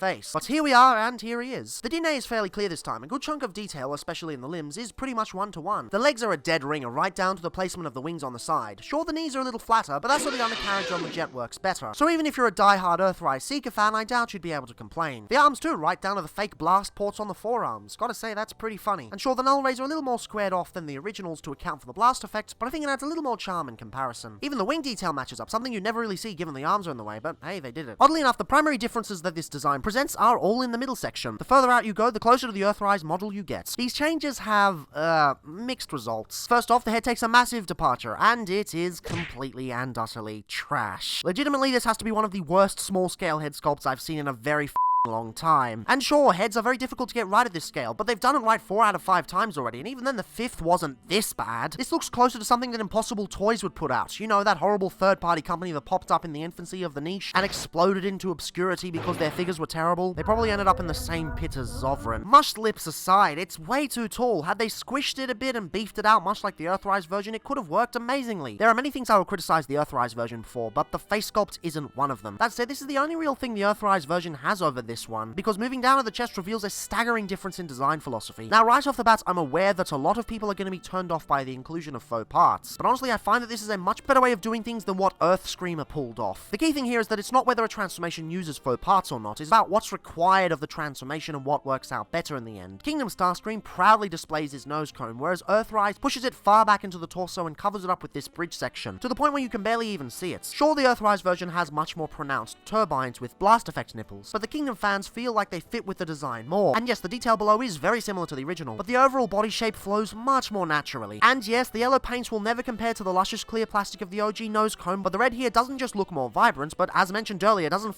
chip to hell. Seriously, the Earthrise version keeps getting worse as the months go by, whereas this version actually encourages me to play with it. And beyond that, I guess the pylons have changed too in order to be closer to the cartoon. Honestly, I kind of prefer the older design, but I can also see why people would prefer this system. Everyone's got their own personal preference, and that leaves the rest of this robot mode doing laps around his Voyager counterparts. Even the proportions outclass him, with a slightly elongated torso and much better arms, since they don't have to fold up into that tiny torso gap. I think the main difference between the two is that the Earthrise version is a series of stupid decisions, whereas the Kingdom is a series of smart ones. The designers knew what to keep the same and what to change, instead of ham-fisting a then 14-year-old transformation scheme into a toy that just wasn't designed for it. This figure reminds me a lot of the New Age version. He's still quintessentially Starscream, but the designers realized that things needed to be done differently. They both do things you'd never expect to see on a mold like this. Once again, this is the first time in ages that I've been truly excited to see more versions of this. It's a shame we likely won't get them, but this is at the very least going to make a killer main 3, even if we know they'll likely end up being absurdly difficult to come by in stores. I both love and hate the current state of collecting. Anyway, his articulation is pretty standard for the size class. The only thing I could really complain with is that the knee ball joints won't rotate until the knee is bent a substantial amount. It's something that can easily be worked around, but it is annoying. Definitely not something that makes me hate this figure though. If there would be one thing I could change for future releases in other colors, it would be the tolerances on the null rays. These things constantly pop off, even when you're not doing any crazy poses. I can't imagine it's something that would take too much trouble to fix, and given all the complaints, I'm sure that Hashtag will have resolved this issue by the time Thundy and Squawper turn up. So I suppose that leaves us with comparisons. Well, aside from size comparisons. I mean comparisons between the two to see which one is ultimately the better figure. I think in the end, while I love all the risks that Megatron takes and believes he deserves far more respect overall, Starscream is the better figure. The maturity in his design cannot be understated, and it's probably for the best that they gave this design more time than the other. This is the guy who's going to be redone several times, whether they go nuts or not. So they needed to get him right at the start. They didn't once, and we saw how that divided the fandom into two distinct groups. This should bring people back together, showing them what true Seeker engineering can do. But that doesn't make Megatron a bad figure. He has issues, don't get me wrong, but he is still immensely fun. If you're the kind of person who can look past the aesthetic issues, then you'll find a lot of play value in this $20 package. The designers put fun factor above all else, and although that causes some issues, he is still well worth it for any Legends collector and anyone who just has a passing interest in him. Starscream though, mate, if you've been looking for a brilliant Legend scale, affordable Starscream, then this is the time to jump on. Cast aside your biases against faux parts and embrace the quality engineering he presents. Go out and grab one right now. Or don't, maybe you're waiting for the right color scheme to come along. One thing I've learned over the years with this channel, doesn't matter how good a Starscream is, some people prefer it in black and purple, or blue and grey, or whatever colors you're into. And that's okay. This release shows that they've gotten it right the first time around, so those eventual redecos will be based on a solid core, as opposed to f***ing up the first time round and fumbling around like a reviewer without his posters. I'm not gonna lie, I was skeptical as f*** about these new releases. I thought this was going to be a noticeable dip in quality from the first wave. I thought the core class had peaked too early. But these two have shown me that Hashtag is committed to the Legends class again. They're committed to bringing consistent quality releases across the board. And as such, I for one couldn't be happier. So, bring on Wave 3. Let's see what Hasbro has in store for us. Let's see what fantastic journeys lie ahead. No! So the brand new-ish core class turned out to be an absolute winner, right? Not only was it a fantastic return to form for modern Legend scale figures, yes, these Legends, not those Legends, but it marks the next step in engineering for the size class, much like the rest of the War for Cybertron trilogy. Don't get me wrong, I love Micromasters as much as the next guy, or rather more than the next guy, since I really enjoyed them whilst most people despise them, but come on, these are better. Time and time again, the designers have proven that small-scale Transformers are a force to be reckoned with. In fact, I don't think I've come across an official small-scale line this consistently good since Robots in Disguise 2015. Not a single figure so far has been bad. The quote-unquote worst figure of the bunch is still a perfectly serviceable piece that only gets off with being slightly mediocre, and even then it seems to be one of those things where my opinion is vastly different from the norm. Of course, all things sadly must come to an end, Kingdom can't last forever, and although this scale will soon enough debut in the Studio Series line for the Rise of the Beasts film, according to leaks, and most likely in the upcoming Legacy line as well, the trilogy is almost done, and with it we close out this chapter of small-scale engineering. Admittedly, I've been pretty skeptical about the ongoing releases, but with each wave, that skepticism was pummeled further into the ground. I don't know what the designers are smoking, but f*** me, whatever it is, it's working. So today, let's close this out with probably the final wave of Kingdom's core class. Apparently Wave 4 is just gonna be repacks, and even if they pull a Skywarp or a Nemesis Prime out of their ass, I don't know if that'll be worth covering. So let's give it one last hurrah. Let's see how the Legacy ends before the Legacy begins. Greetings, Cybertronians, I'm DrLockdown, and today's diagnosis pertains to Kingdom WFC K21 Dracodon and WFC K22 Soundwave. So before we get into the meat, potatoes, and the goddamn lasagna because your grandmother somehow thought there wasn't enough food on the table, just a little bit of housekeeping. The format of this review is going to be a smidge different from the usual comparison reviews. Since we're discussing a redeco of an existing figure, I'm going to get this out of the way first. Then after that, we'll jump into the more anticipated entry. I know that's 3 format fusterclucks in a row, but f*** you, it's my channel and I can do whatever. So jumping into Dracodon, I'm a little conflicted. See, whilst Vertebrake wasn't my favorite figure out of the first wave, I still really dug the vibe she had going. The classiness of the design, the mature paint job, and the brilliance in her simplicity. It all led to a package that wasn't as good as the King of the Wave, but was still leagues above anything that had come before. Well, maybe excluding Shockwave and Cosmos, but that's beside the point. Dracodon, well, he doesn't quite spit in the face of all that, but is definitely missing something. Simply put, he's an easy step below Vertebrake. There's no way you can look at these two and say, oh, this one is an improvement in every single way. There are improvements, but not many. The joints are much better toleranced. Buttery smooth whilst still holding the weight without issue. Nothing gets locked up thanks to the types of plastic clashing. On Vertebrake, the jaw would get stuck after leaving it for a while. Many people flat out didn't notice there was a joint there at all, whereas on Dracodon, there's no mistaking it. Overall, he is just much nicer to pose. I also dig the black paint around the eye sockets. Considering it's going for the neon aesthetic, they couldn't just leave them as is like on the original. Gotta say, smart choice. But beyond that, everything else is either on par or slightly worse. Again, not bad mind you, but definitely disappointing. Addressing the elephant in the room, this plastic choice feels incredibly off. Now, I'm aware that neon robots are somewhat of an acquired taste. Not everyone's gonna jump on the pre-order of a figure like Balvintron right off the bat. That being said, I am that kind of person. A friend was able to source me a Balvintron, and I typically adore neon goodness. So, what's not working here? It's quite simple. Color breakup. If you're going to go for that 90s neon goodness, you can't just slap a single color on the whole thing and call it a day. That was the problem with Time's Return Sentinel Prime, which is why enjoyment of that figure is nearly entirely dependent on repro labels. And you know my opinion on upgrade kits at this point. This mold, like many, has at least 2 different sprues, and stupidly they've decided to do the whole thing in neon green. The green itself isn't bad by any means, well, most of it, but there needs to be something else here. What about deep blue to balance it out, or black to make him feel more ferocious? No, instead we get the baffling decision to make the whole thing green. Mayhaps this was a carryover from his concept. Rumor has it Dracodon was originally concepted as some sort of crocodile-type fossilizer. I know it's not actually a crocodile. Crikey, mate, I don't really care at this moment. Point is, word on the street says even before the name Dracodon was attached to the design, he was this thing, and if that's the case, maybe the green is a carryover from that. Tier Freaky says the designers were inspired to make a radioactive bone look, which lines up with the other 2 neon-draped fossilizers. Come on, Hasbro, finish the job. But none of that changes the fact that this looks unfinished. It legitimately shares more in common deco-wise with a dollar store bootleg. Yes, the gold paint is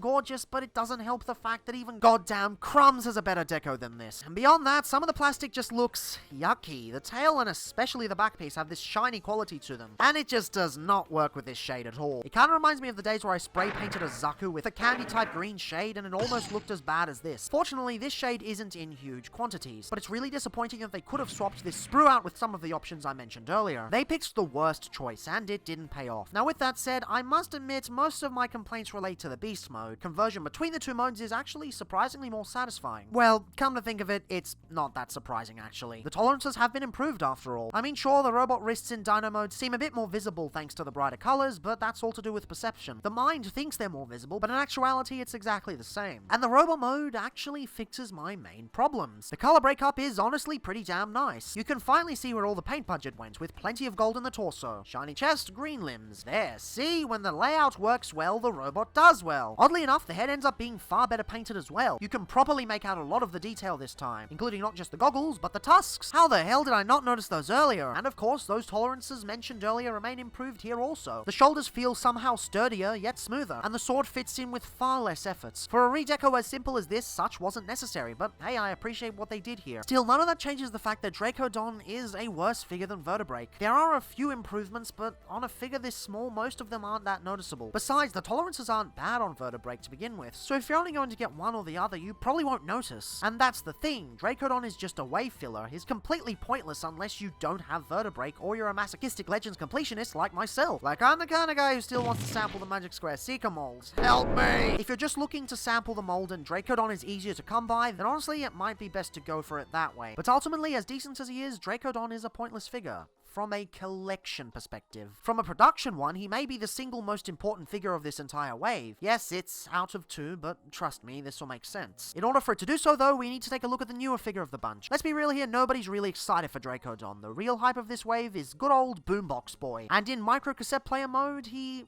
wait a minute, what the f*** is this shit?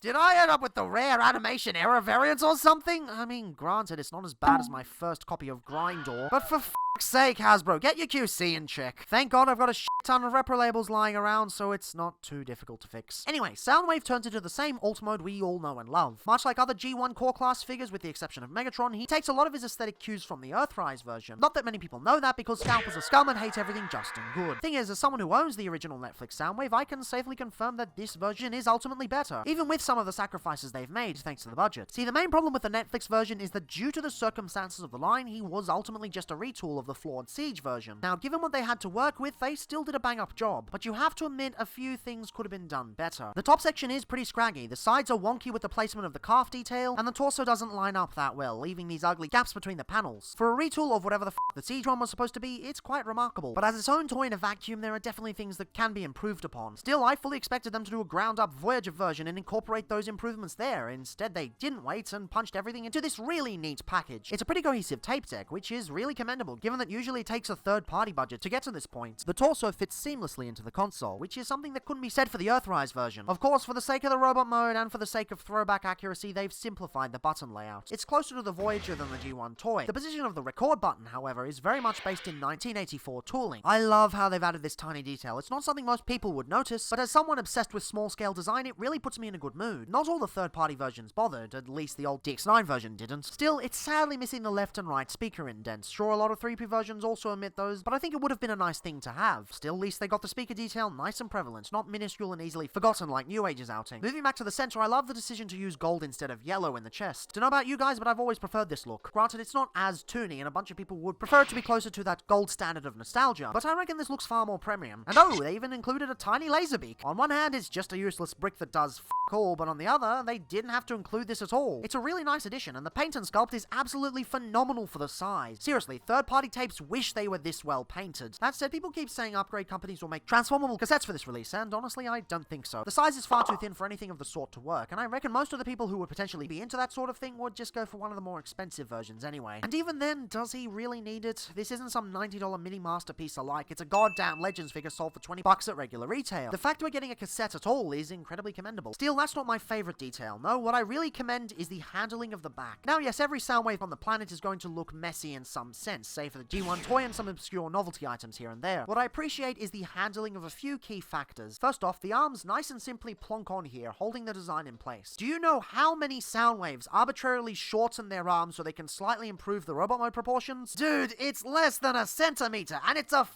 Legends figure. Who cares? Tons of Soundwaves at this scale and otherwise consistently rely on weapon storage to remain flush against the ground, or don't put anything there at all. This makes balancing somewhat difficult at times. It really shouldn't be like this. Soundwave turned into a box. This is literally the easiest thing to engineer. Yet somehow every company on the planet overthinks it and we end up with stupidity like this. Core class Soundwave ditches all of that baggage and takes things at face value. The design gets something right that more companies should be doing. Furthermore, the weapon storage is actually great as well. The two pegs are offset, so everything sits flush with both the ground and the top. It's smart and I massively appreciate what they did here. And beyond that, you don't have to remove the gun tip, which is something every Legends class Soundwave on the planet seems to think is perfectly acceptable. Look at these. How goddamn easy is it to potentially lose these things? None of them even allow storage for these things in tape deck mode, so they're forced to stay peeking out the top, masquerading as an antenna. Come on, mate. I've yet to see anyone who actually likes this functionality. People tolerate it, but I doubt anyone would object to a company figuring out how to circumvent this issue. And oh look, issue circumvented. Now that's not to say this alt mode is perfect, because there is one annoyance that stands out pretty obviously. Turns out MP and Bumblebee, Optimus Prime, and Core Class Soundwave were separated at birth, because this fucker got stuck with cat ears. These are in place because the designers wanted to incorporate ball-jointed feet for extra articulation.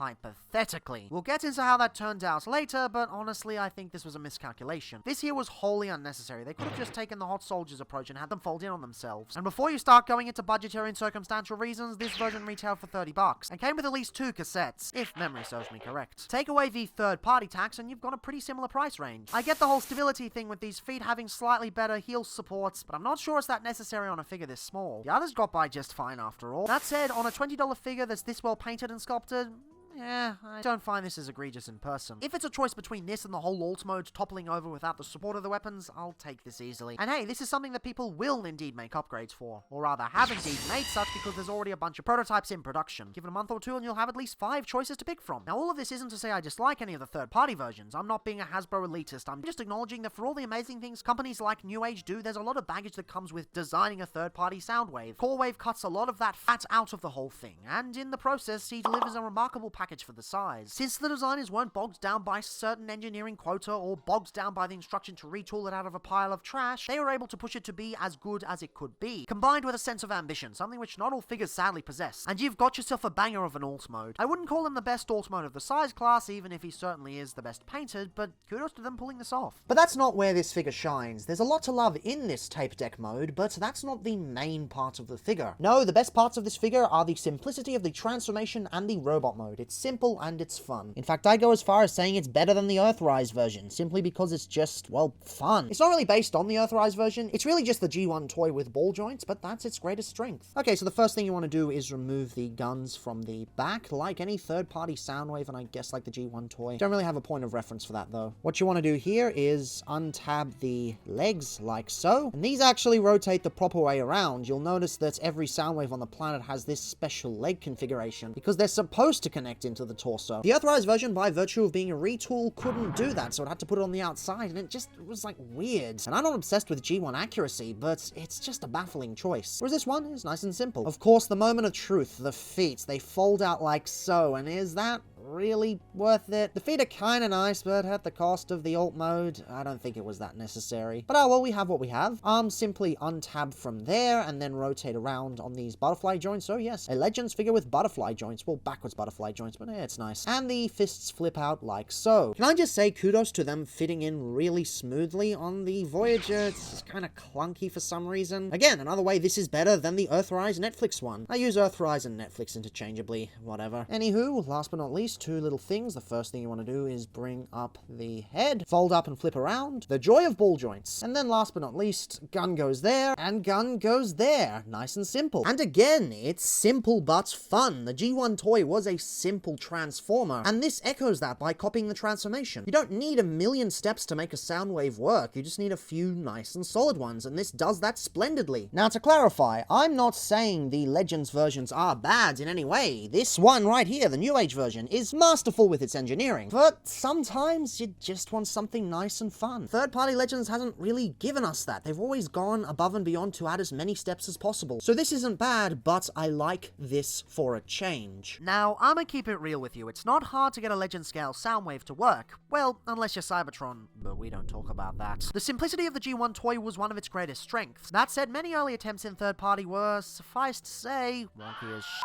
So when people claim that core class Soundwave is better than third party, technically that's true if you exclude the 2 most recent entries. Well, 3 if you count the upcoming Iron Factory one. On his own though, he's pretty f***ing sweet. He's definitely a little blockier than you might be used to given what they're able to do with the size, but none of that really affects the overall feeling. Of course, the chest remains as cool as it did in tape deck mode, but now the head on the top brings the personality to life. It's a little more rounded and simplified than the larger version, but it remains quintessentially Soundwave. Not that it's difficult to get the face right. I can't say I'm happy about the head being hollow though, but yeah, at this size it's not that egregious. The shoulders take the molding of the Netflix version, but the coloring of the G1 toy stickers, and may I say this is a really neat combo. The arms, however, are a dead ringer for the G1 toy. Makes sense though, given that at this scale, they do need to simplify things. I'm a little annoyed that the fists are so tiny though. I feel that even at such a scale, they should have been a bit bigger. Oh well, thanks to their size, the alt mode ends up being nice and balanced, so I can't complain too much. And hey, I'm definitely not going to complain about the hollowness on the back, whether here or on the ankles. Do I need to bring out the sign again? On the topic of the hands, he comes with the weapons he's always known for. Sadly, the shoulder cannon doesn't have the red trim, even though the section for such is already molded in. Oh, hello, repro labels. But oh, looky! They actually bothered to paint the missiles. I love this detail. It's something that the Earthrise version curiously omitted, despite it already being a thing on the Siege one.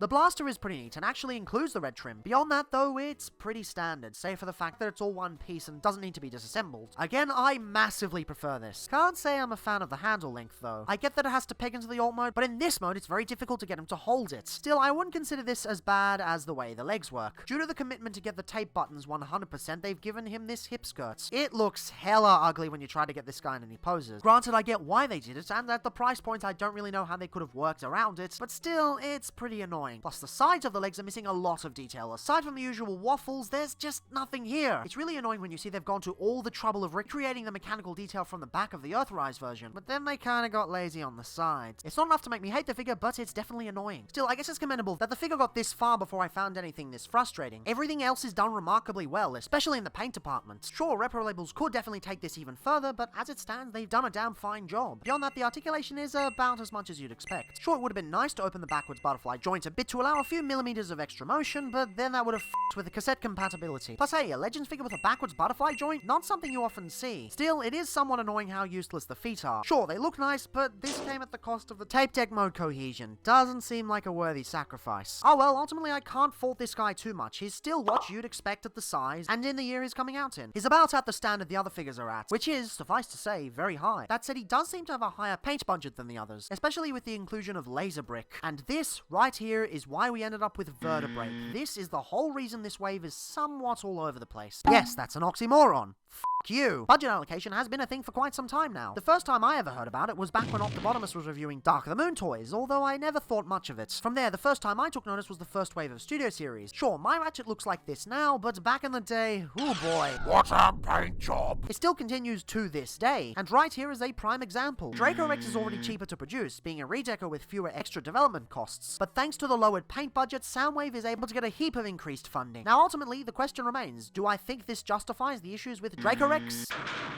No. A simple color swap on the sprue would have gone a long way to make this thing look far more premium. But as it stands, it's more at home with dollar store KOs in its deco. It's not a bad figure, not even worthy of the mediocre variant of the 3 out of 5 score marker, but it's definitely a step below Vertebrae. If both are on the shelf and you own neither, just go for Vertebrae. The only people I'd recommend this to are completionists like myself and people who for some reason can get Draco Rex easier or for cheaper. It's still a fun piece, especially with the improved tolerances, but as a mature age collector, I just don't see much value in this. Still, I do think it was a good idea to give Soundwave that extra push with his funding, because he is quite good. I don't think he's as interesting as several of the other releases, given he is, by and large, the G1 toy with ball joints doing an Earthrise cosplay, but is definitely a worthy pickup for any small-scale aficionados. Massive Soundwave fans who've yet to sample any of the newer third-party variants, or those who want to swap out one of the older fellows for something a bit more pristine, will likely find this to be one of the best toys they've come across. Personally, it's not something I can get super excited over, especially now that the novelty of the Legend scale making a proper return has worn off, but hey, I recognize that they've done a bang-up job here, and it's a wonderful way to close out this chapter in Legend's history. Of course, given that this is likely to be the last core class wave of the line, at least as far as the leaks go, I think it's finally time to properly rank these fellows, because I'm a bloody ranker. Now that's not to say Keenan won't pull another few repaints or a 5th wave surprise out of their ass, but on the off chance this is how it ends, I think it's good to set the record straight on this wonderful year of small-scale engineering. Of course, this is just my own personal list, as all of these reviews are my own personal thoughts, so don't get your knickers in a twist. Me explaining my own thought processes doesn't devalue your own analyses. Who am I kidding? No one ever listens. In last place, good old Optimus Prime. Again, as I stated in the original review, he's not bad, but he's definitely got the most compromised alt mode, even next to Megatron. And beyond that, he's not really pushing the envelope in ways the others are. You're basically getting what the others did before him with a fresh coat of Earthrise paint. Beyond that, Dragodon. No need to go over this since I just reviewed him, albeit briefly. After that, we got Megs. I still genuinely don't get the hate for this fellow. Yes, the backpack ain't great and the tank is closer to an artillery vehicle, but there's just so much fun to be had with the posing. Then we've got Buzzworthy Bumblebee. Yes, he's stuck with with a pretty disappointing partner, but nowadays due to his shell forming you can grab him for the price of a regular release. Besides, the engineering is actually quite stellar for the size. It does things not even third parties have dared to try. Above him we have the original vertebrake. This was always a good mold, and the original color scheme with its subtle weathering effects really brings it to life. Besides, I think this works better as a Predacon. Starwave takes a spot above the young lass. You would have been higher, but as said earlier, is pretty simple. Personally, I prefer more creative transformations. That leaves us to Starscream, who delivers such in spades. I was seriously not expecting to like him as much as I did, and I'm pleased as punch they were able to ditch the baggage of the Earthrise mold. Still needs some redecos though. And finally, nobody can really beat Rat Trap. Legit, he's one of the best figures of the whole damn trilogy. Lightning in a bottle that will likely never be recaptured, or at least for a very long time. I don't think I'll end up grabbing the 2-packs, since there aren't enough differences to get me excited, but I love that more people have a chance to grab this magnificent fellow. Still, either way, it's been one hell of a ride. As stated earlier, the last time we got a small-scale line this consistent was back in Robots in Disguise. No, seriously guys, I'm being entirely truthful. The only real piece of shit was Cyclonus, but even then, Kingdom's core class doesn't have a Cyclonus. Every figure is at least passable, and even the de facto worst still works in a pinch. In essence, core class Prime is Kung Fu Panda 3, still a fun time for most people. And if Wave 3 truly is the last wave until next year, then it's been a pretty good ride. Beyond that, I don't know who I'd want. Maybe Nyx from the comics if they're doing Studio Series core class figures next year, and Nightbird would be right up my alley. And hey, some extra Seekers will be a piece of cake. Ah well, going forward I have full confidence in their endeavors. Whatever they end up doing, I'm sure it will be spectacular. Re-establishing the Legends paradigm through Hasbro's core class was a difficult task, but given how things turned out, it's safe to say their efforts were highly successful, quality-wise at least. Many fans had developed animosity towards the design team after the small-scale experiences were relegated to Micromasters on the same Target Master template over and over and over again. To call this revitalized size class a success would be an understatement. It's easily the one sale that simply refuses the shell form these days, especially with the current financial position post-pandemic. People are just not as open to spending big bucks on toys. Core class figures are simply a better fit for this decade, which is why, again, the decisions Hasbro is making going forward are baffling. Why would you do this? However, there's been a common theme up until this point. Core class figures weren't seeking to outdo previous versions, but rather offer a new experience entirely. Optimus Prime doesn't directly compete against the Thrilling 30 version because that one was an IDW rendition, and the only true G1 homage anywhere near this size was at least a decade ago, and at an even lower price point. Bumblebee is very similar. Rat Trap and the Fossilizers don't even have comparative toys. You might be able to make the argument for Megatron, but the aesthetics are still pretty different in the grand scheme of things, and the last attempt was still quite a while ago. However, as the line begins to change and evolve, eventually it's going to start retreading old ground. You can't only make new characters forever. Eventually you're going to get to the point where comparisons will be made and collectors who tend to swap out will have to make choices. Unfortunately, however, there's a key piece of advice the designers don't seem to have taken. If it ain't broke, don't fix it. Greetings Cybertronians, I'm DrLockdown and welcome back to another second opinion that is also a Versus review. Are your ears bleeding yet? For today's diagnosis, we're examining two duos and seeing which carries their namesakes better. Combiner Wars Rodimus and Shockwave, and Legacy Hot Rod and Shockwave. Or I suppose Kingdom Hot Rod and Legacy Shockwave. Because Hot Rod was sort of a carryover to extend the Kingdom line due to its overwhelming popularity. Matter of fact, when I last did a core class review, I was dead certain no more small scale figures would release in the line. But that turned out to be false. But whatever, for simplicity's sake, let's just refer to these as Legacy figures. Otherwise I'll go insane from the confusion.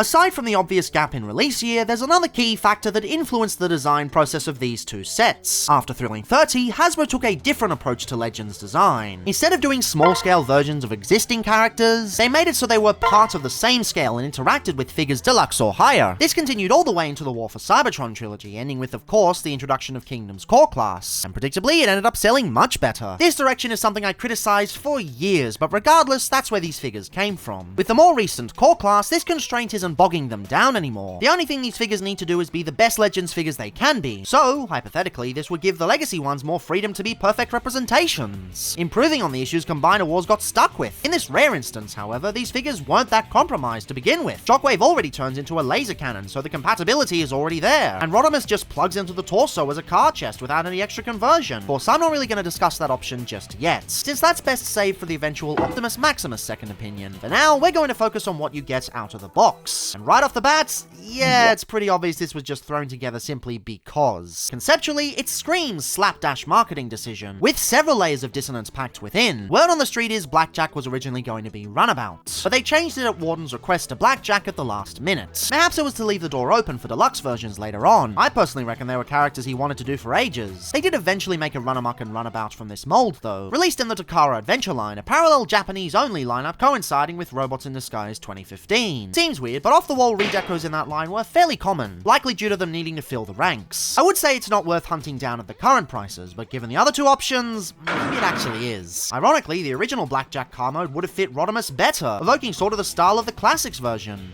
Kinda. Maybe I'm just spitballing here. But long tangent aside, conceptually it's clear this was just thrown together as a quick and easy cash grab, something that Combiner Wars was very well known for. However, when it comes down to the execution, this actually works quite well. Now admittedly you have to put yourself in a different headspace to appreciate it. If you're an extreme accuracy nut, this will likely disgust you to no end. Hell, back in the day I shared this animosity. How dare they turn Hot Rod into a rally car? What is this, some weird Hot Wheels spin-off? However, as a rally car, they've done a bang-up job. The plastic choice feels premium as f***, providing a nice rich and vibrant red with a wonderful metallic fleck. The flames on the front are done fairly well, looking more like arrows than flames, sure, but it's far from the worst flames I've seen on a hot Rodimus. Also, kudos to doing the yellow well. We all know how poorly yellow can be done sometimes. He could definitely do with an Autobot symbol on the trunk though, although part of me does get why they didn't. You'd end up with a sideways badge on the combined mode, something Blackjack suffered from. Although that wouldn't bother me, I can see it bothering some folks, so I see why they didn't bother. Speaking of combined modes, they've made it so that the combined torso plate acts as the classic Rodimus spoiler. It's got a bit of a Prime vibe to it, echoing the style seen on Beast Hunter's Optimus, yet it still manages to fit with the rest of the figure really well. I also dig how they allow the handle to work as a top-mounted cannon. It's visible enough to give this mode some extra identity, but not so gaudy that it feels out of place. It's also really cool how they've added extra vents on it to make it blend in with the design better. This is actually something that quite a few Rotomai do, and it's a really neat aesthetic that the King of Sea version should have gotten the memo for. I do wish the pegs were better mounted, since you can actually bend the plastic doing this if you push too far, but I can see why they didn't, as, again, it has to combine. I do really dig this addition, but in the event that you don't, you can always remove it. I think this looks a little bland, but hey, you got options. Doing so, though, reveals a lot of hidden details. For starters, all the windows are painted. This might not seem like much now, but back in the day, it wasn't uncommon for Hasbro to skimp on the back ones for budgetary reasons. Shortly after making the original review on this guy, I took a trip to Melbourne and picked up an incredibly overpriced Robots in Disguise Strong Arm. Even back then, this was completely unacceptable, so it was and still is good to see them going the distance here. They're also painted in a lovely shade of metallic blue, which really pops against the red. See, I wouldn't mind them phasing out clear plastic if they went with something like this, but every time they try to, it's always this ugly toon-style pastel shit. Maybe the problem is less clear plastic and more using thicker joints. I also like how they've used the necessary waffling to give us a killer exhaust system. Given the time this came out, pre-budget increase, hollowness was unfortunately very common in mainline. It didn't bother me personally, and for the most part it still doesn't, but even so, it's awesome to see how they've taken this potential shortcoming and turned it into a real asset. In fact, there are tons of hidden details on this figure that you'd never notice without getting in close. Air intakes on the sides, molded rear view mirrors, tiny door handles, indents on the bottom of the door. As per usual, I'm sure there's a name for these that people in the comments will tell me. Deepest apologies, I'm not a car guy. It's clear this wasn't designed to be Rodimus or Blackjack, more so a generic car that can have any identity placed on it. That said, it's also clear the designer put an insane amount of effort into giving this figure its own identity, separate from all the corporate fuckery. Unfortunately, I don't know who said designer is. The Prime Wars trilogy is sort of a blind spot in the Generations era. Most of the time, you can't glean anything aside from the Wardenator stamping his name on it. The wiki just takes what it can get from the various interviews and collection books over the years. The only part of the figure I find slightly underdone is the front, and not because of the shoulder hinges, mind you. Yes, these are a smidge unsightly, but given the price point, I think it's an okay sacrifice. Besides, I'll take this over the mode not holding together at all. But no, my main annoyance is all these lights. So, you've got the four that are painted on top, and I absolutely love the shiny paint they've used. But then you've also got these unpainted ones further up, and then you've got two more sets at the front? It's kinda hard to tell without specific mechanical detail. This whole section walks the line between underdone and overdone. It's not hateful by any means, but I wish it had an identity as strong as the rest of the mode. But regardless, this mode works quite well. As said earlier, you do have to disconnect yourself from the original design. But when you do, you'll find an absolutely wonderful rally racer take on the G1 Classic. And even then, it's a lot closer to the G1 design than the last attempt. It's sort of the Combiner Wars equivalent of Legacy Evolution Breakdown. Yes, the car mode is wholly inaccurate. Yes, it would have been nice if they could have made a new mold from the ground up. But that never would have happened. That's not what this mold is. This mold is an opportunistic corporate-mandated redeco, and as such, separated from what people want it to be, focusing on what it actually is, it's surprisingly good. And if you really want it to fit better into the Roddy style, there's always Shapeways parts you can grab. These aren't the best, but it's a nice addition, and I've had them on for so long that it'd feel weird removing them. Of course, I'll keep them off for this particular review just to keep things fair, but hey, it's an option, unless Shapeways sends you two of the same one and you have to contact them asking for a replacement. Weird how that happened to me back in the day, aren't these made to order anyway? Regardless, it might not fit the best alongside modern core class figures, but as its own thing as a standalone Legends release, it's a damn fine alt mode. Regrettably though, not many people give him the time of day, because he was quickly overshadowed by the breakout classic a wave later. To be fair, it was for a good reason, because, oh mama, Shockwave hasn't aged a day since his release in 2016. Now, of course, due to safety laws, they were somewhat hesitant to release a Shockwave marketed as a space cannon. Already, Nervatron was hit with backlash so hefty that it somehow recomposed the Batman theme.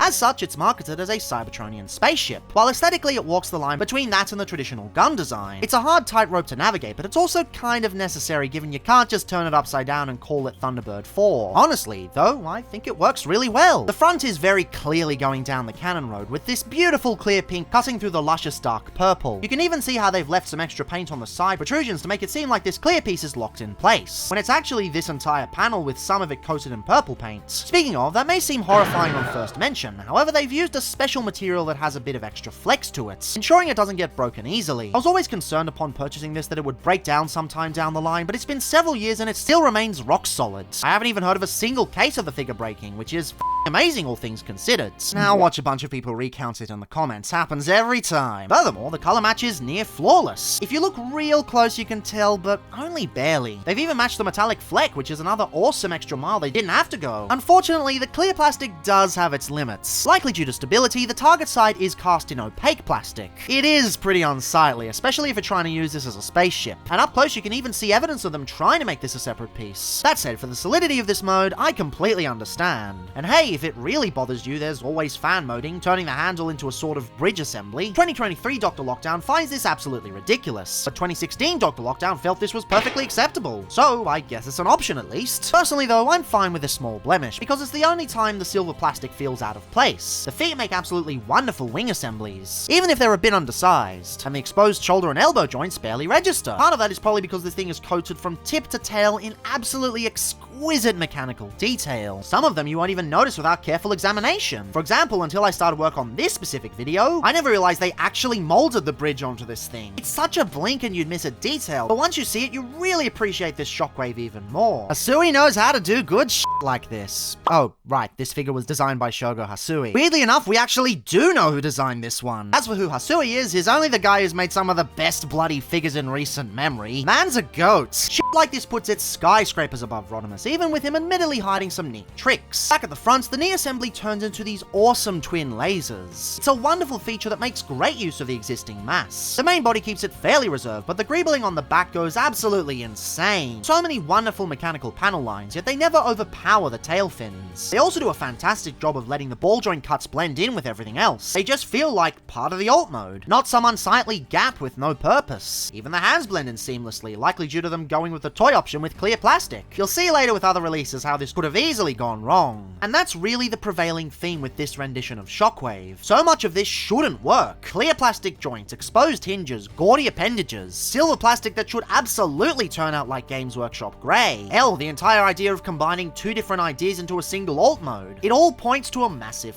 up, and yet they've pulled this off near flawlessly. The only gripe that really gets on my nerves is the compatibility with standard 5mm hand grips. Predictably, you get a peg that folds out, only there's a stabilizing block in the way. The purpose of this is pretty clear. It's designed to keep the guns stable in the hand-foot guns used in the overarching Combiner Wars line. Every Legends figure in the trilogy, with the exception of Thrilling 30 redecos, had some sort of compatibility with other price points, of course to varying degrees of success. As such, we have this block here that keeps it nice and secure, also removing the possibility possibility of perfect effects compatibility. I doubt that last part is intentional though. I can't think of any reason Hasbro would want to stop the production of upgrade kits, both then and now. After all, they require the original figures to function, so wouldn't some people on the fence be swayed by the existence of a kit to begin with? It might seem like I'm arguing with no one, but you'd be surprised the kind of conspiracy hypotheses this fandom comes up with. Either way, you can easily circumvent this with Shapeways parts, expenses aside. But that's not really the main issue. No, rather it's compatibility with normal figures. Because they put far too much thought into how it would work with combiners, they forgot to account for general compatibility with standard figures. On some deluxes it works fine, but on others it just refuses. And forget about Voyagers and Leaders. It's a real shame. There's a dedicated slot for storage on Onslaught's vehicle mode, but Onslaught can't actually use the gun mode himself. Stuff like this is incredibly dumb. Everything else works so well. It's a gun mode that makes me want to use him on every bot in my collection. And there are many cases where it outright tells me to f off. And it's not like this part here was necessary to begin with. For all my complaints with Power Glide's gun mode, it still functioned fine without a stabilizer. Matter of fact, many people ended up cutting this part off, and guess what? It doesn't affect stability at all. No negative consequences whatsoever. Personally, I wouldn't, just because it's not a mod I can take back, but hey, it's an option. That aside, as a Legends figure, the compatibility with other figures shouldn't be the primary focus of one's judgments. This is especially true given this is a budget release. If parents can't afford the big Transformers this is supposed to work with, why should intercompatibility even matter? As a standalone mode, free from the context of the line it's released in, it's still a killer gun spaceship themabob. There's enough spaceship details here that makes it work as a standalone product, even if by all accounts it shouldn't. I suppose in retrospect it should be no surprise though, given, again, Shogo Hasui. Either way, this is easily one of the highlights of Combiner Wars alt modes. In fact, honestly, I'd say both are. In a line of approximations, underdone plates of waffles, and missing the point entirely, these two both do really well at taking enough of the past whilst still doing their own thing.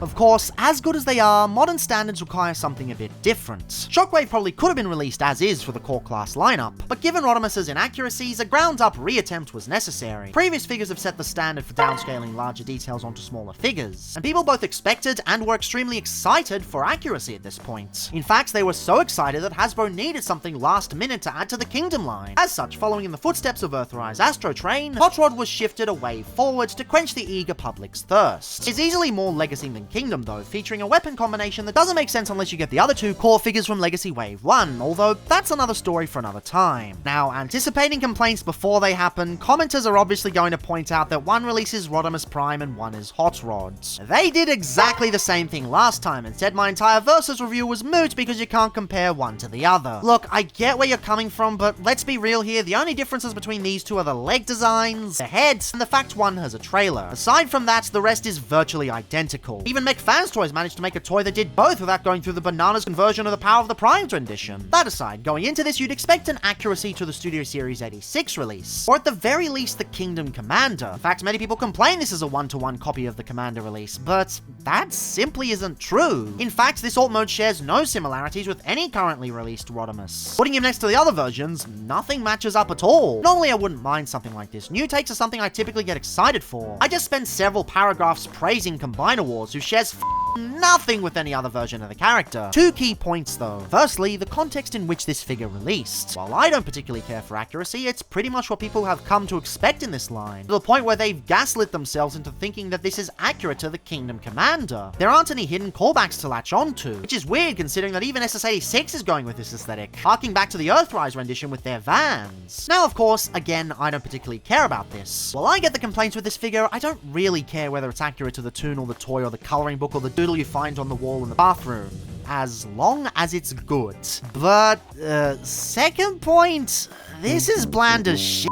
After all of the carefully crafted detail we've seen on previous core class figures, as well as figures since, and after the sheer level of passion the designers have exhibited, this just doesn't care. It's such a nothing mode. There's no detail on the front, save for the molded headlights that aren't even painted. What, you couldn't spare a bit from the Target Master engine? Not like this thing is molded properly anyway. Remember how crisp the flames were on the Combiner Wars version? Well, now we get the worst approximation I've ever seen, where each flame looks obese. Like 3 manta rays having an orgy. Even the SS86 version looks better. I never thought I'd be praising that figure. Also, no Autobot symbol on this mode at all. Yeah, you can criticize my annoyance of Studio Series skipping it, but this is standard generation, so it makes no sense. Plenty of room for it, but apparently it wasn't in the budget? Bruh.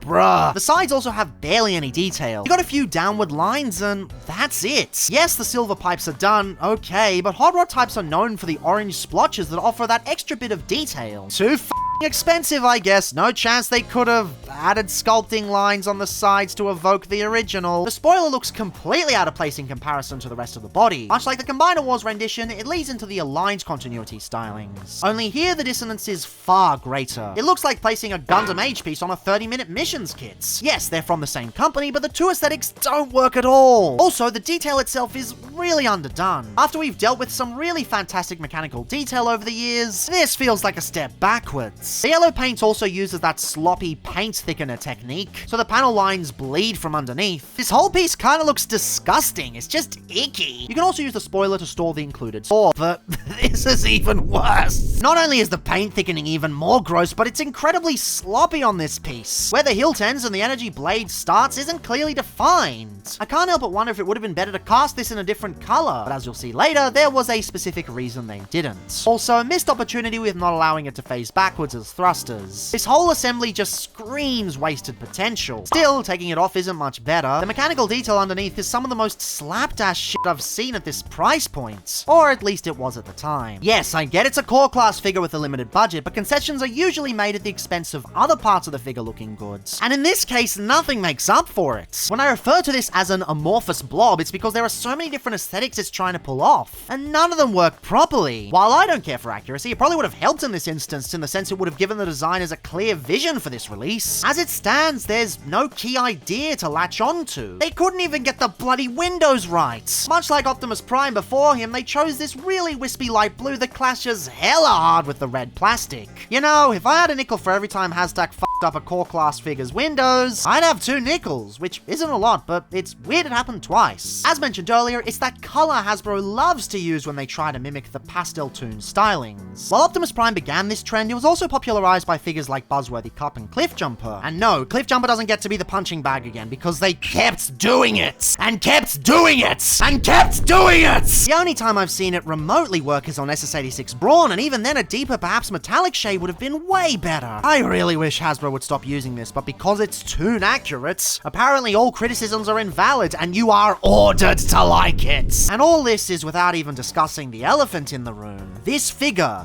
simply refuses to hold together. The top panels do not, under any circumstances, remain in place. There's always going to be this unsightly gap. There's no fan moding trick.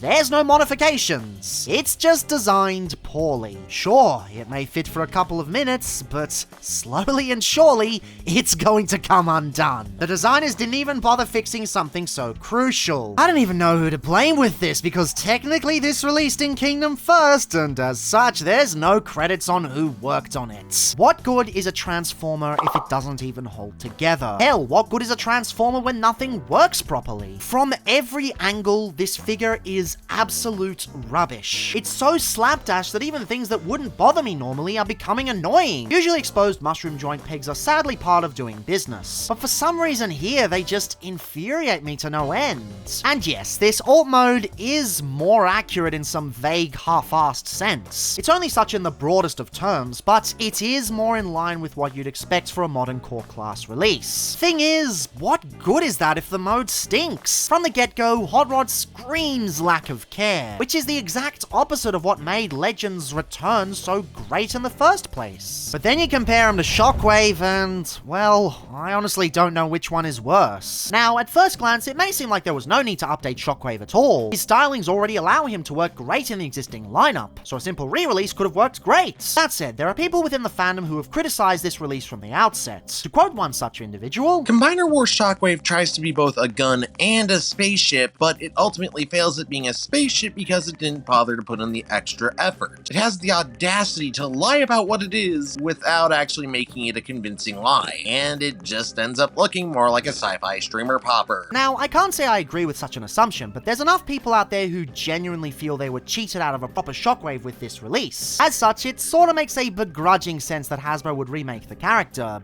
But not like this! Legacy Shockwave, in essence, takes the Siege design and puts it through a content-aware scale filter. What was once a surprisingly fun take on the upside-down marketing move is now a mess of incoherent panels, obvious bulbous limbs, and completely lacking paint detail. Legitimately, I have not seen an alternate mode this messy since goddamn Iron Factory Deadlock. The front attempts to combine the inward folding legs from the Combiner Wars version with the extra cannon attachment from the Siege combination gimmick, and fails at doing both. Instead of forming a cohesive hexagonal silhouette, it's elongated the sides, turning the front into a giant rectangle. Yes, how dare they compromise the robot mode to make the vehicle look a little better. You completely lose the wonderful pink details at the front, replaced with haphazard silver details and a sea of purple that doesn't even have the decency to include blast effects ports. Combiner Wars was 7 years ago, what's your excuse? The profile is also all over the place, with no tapering being used as the torso moves in and out. I mean, for Christ's sake, it can't even maintain a consistent ground level. And sure, I appreciate they've gone to the trouble of recreating the bridge section, but at this size and in these colors, it's indistinguishable from everything else. The Combiner Wars version was more subtle, but when you did catch it, it was like, whoa, I can't believe they did that. Here, it's like,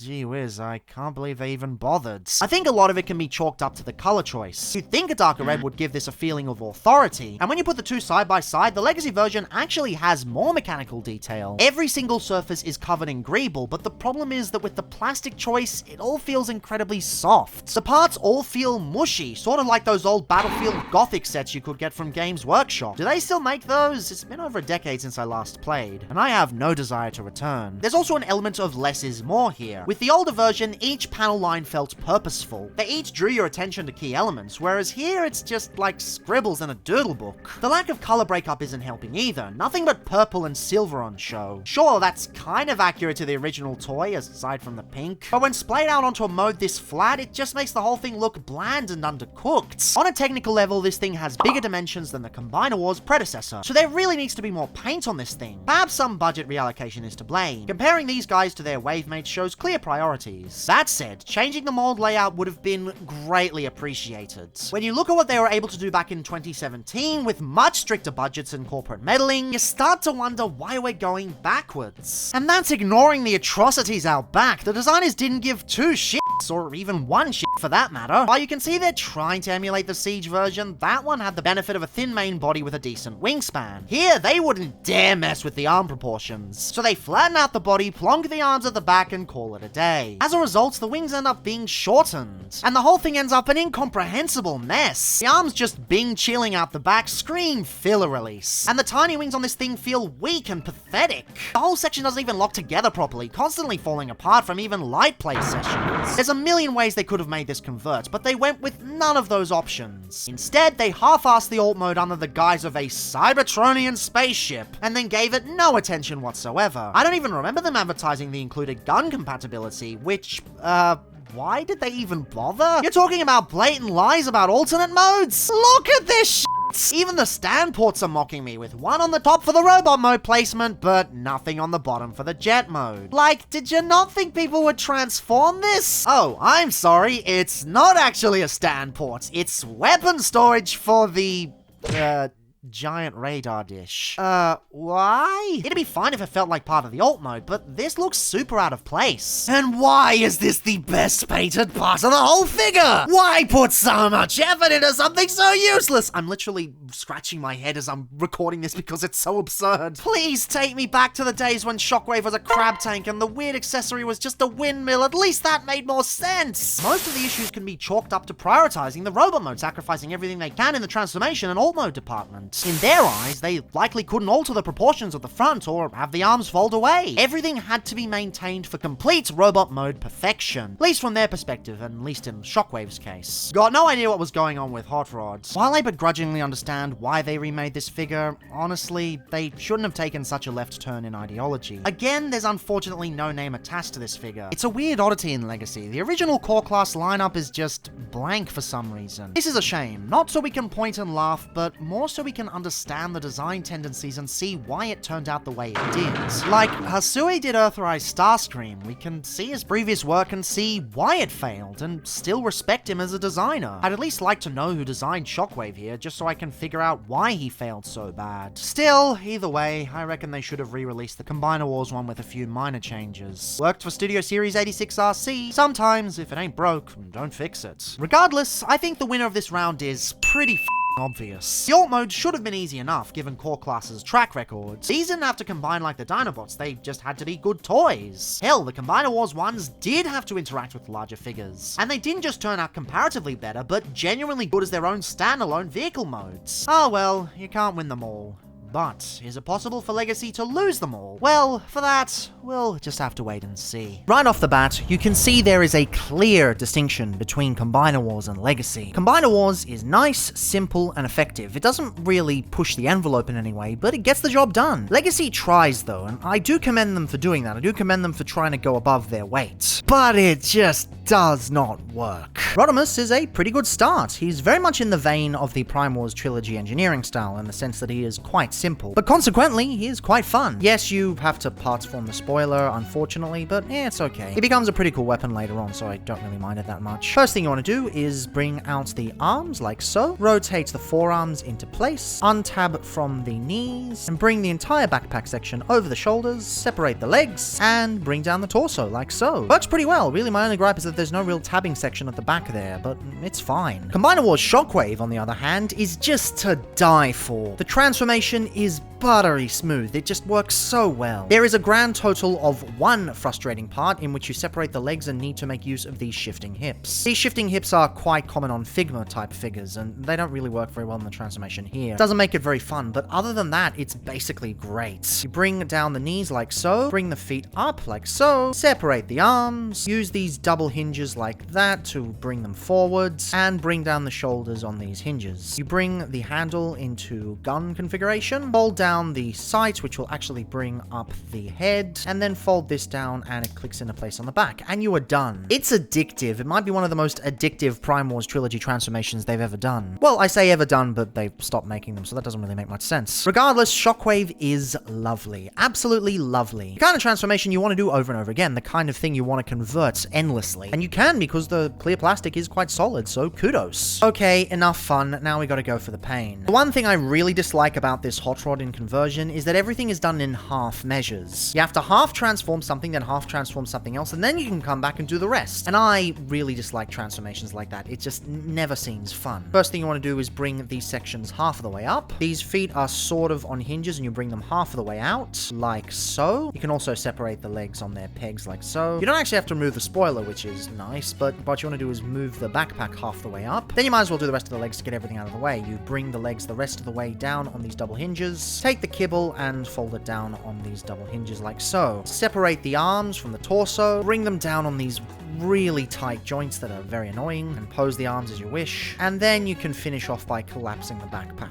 Everything starts and goes halfway and then you have to come back to it later. It's the kind of transformation I really dislike. It's not a complexity thing, it's just that it's not satisfying. When you're constantly interrupting satisfying steps, it just ruins any of the flow, and it's just not fun, and ultimately Legends figures more than anything should be fun. And Shockwave's definitely not fun because he's just clunky, flat out clunky. He transforms sort of similarly to the Combiner Wars version where you separate the legs like so, except instead of a shifting hip mechanism, you've got this section that rotates inwards. It doesn't tab in, it just sits there. So then you kind of have to get these into place and just use them on the hinge and the ball joint. If they've got a hinge and a ball joint, why not just use the ball joint seems a bit useless. Untab the arms from the backpack, and the backpack rotates inwards like so. It does click into place. Bring the handle down across that, and yeah, you've completely covered up the potential stand port hole. So much for functionality. Basically, everything folds into the backpack. It lets you do all the work with the backpack, so there's no actual engaging transformation, and you bring down the arms, and you are done. I mean, I guess it's better than Hot Rod, but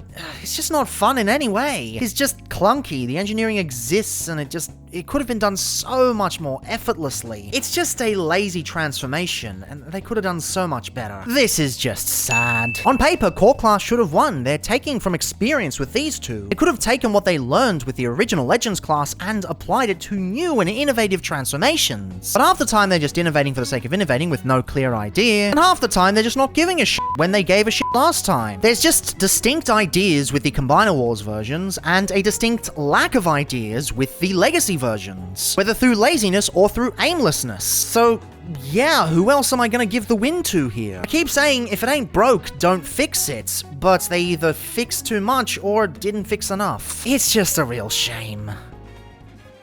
From the get-go, the Combiner Wars versions should not have worked. Forced combination compatibility, approximations being used in the designs, hollow bits that should make these feel cheap and nasty. There's always been a plethora of issues piling up that should have tanked these figures. And yet, somehow, they don't. Somehow, at every point, these figures rise above it all. Rodimus's robot mode exemplifies this contradiction. Conceptually, it's a shoehorned repaint right in line with Combiner Wars' obsession with every mold getting used a gazillion times. In spite of this, everything works, even if it really shouldn't. The head sculpt is serviceable enough, there's nothing amazing about it, but at least it fits well with the rest of the body, which is more than I can say for some of the Combiner Wars redecos. And especially the Fun Pub atrocities. And again, massive kudos to getting the yellow right. They've applied multiple thin coats to make sure it doesn't just gloop around, so it looks solid with no bleed underneath. Granted, younger DrLockdown was a bit careless and caused it to chip a bit, but that's on me. For the most part, it does well. By all accounts, these shoulders should not work. Not only are they positioned really low down the torso, but they're basically sitting on really thin panels surrounding barely concealed voids. They're also ridiculously bulky in comparison to everything else, and it should really lead to proportional dissonance. And yet, somehow it doesn't. Somehow, the combination of these shoulders with the extra bulky backpack give this guy a real bruiser feeling, right in line with the vehicle mode. The shoulders should feel disjointed from the rest of the body, yet somehow in these colors, they don't. Same with the torso assembly. The front of the car folds onto the back, and nothing really locks in solidly. You'd expect this to not just look ugly as hell, but also flop around like one of those noodle men outside of a used car reseller. And yet, unless you're looking directly from the side, it doesn't register. Both design and aesthetic-wise, this feels really solid. By all accounts, this should be a swing and a miss, but somehow, despite being the action figure equivalent of spaghetti code, everything just works. Even the legs exhibit this defiance of logic. They protrude entirely along the negative Z-axis, which should fuck with the proportions even more and cause massive stability issues. But no, he stands perfectly well, and looks good in nearly all poses. Hell, despite having fairly simple joints, you can actually get some decent poses out of this thing. The dynamic sculpting really helps in this regard, and you even get a bit of a butterfly joint due to the transformation. Posing this guy is really easy. It's hard not to make him look dynamic. Part of that is likely due to how well the kibble hides itself. The back of the car doesn't get in the way of anything, despite being bigger than the King to See version, and the wheels blend in really well. And sure, the forearms are a bit long due to using the car doors. You slam your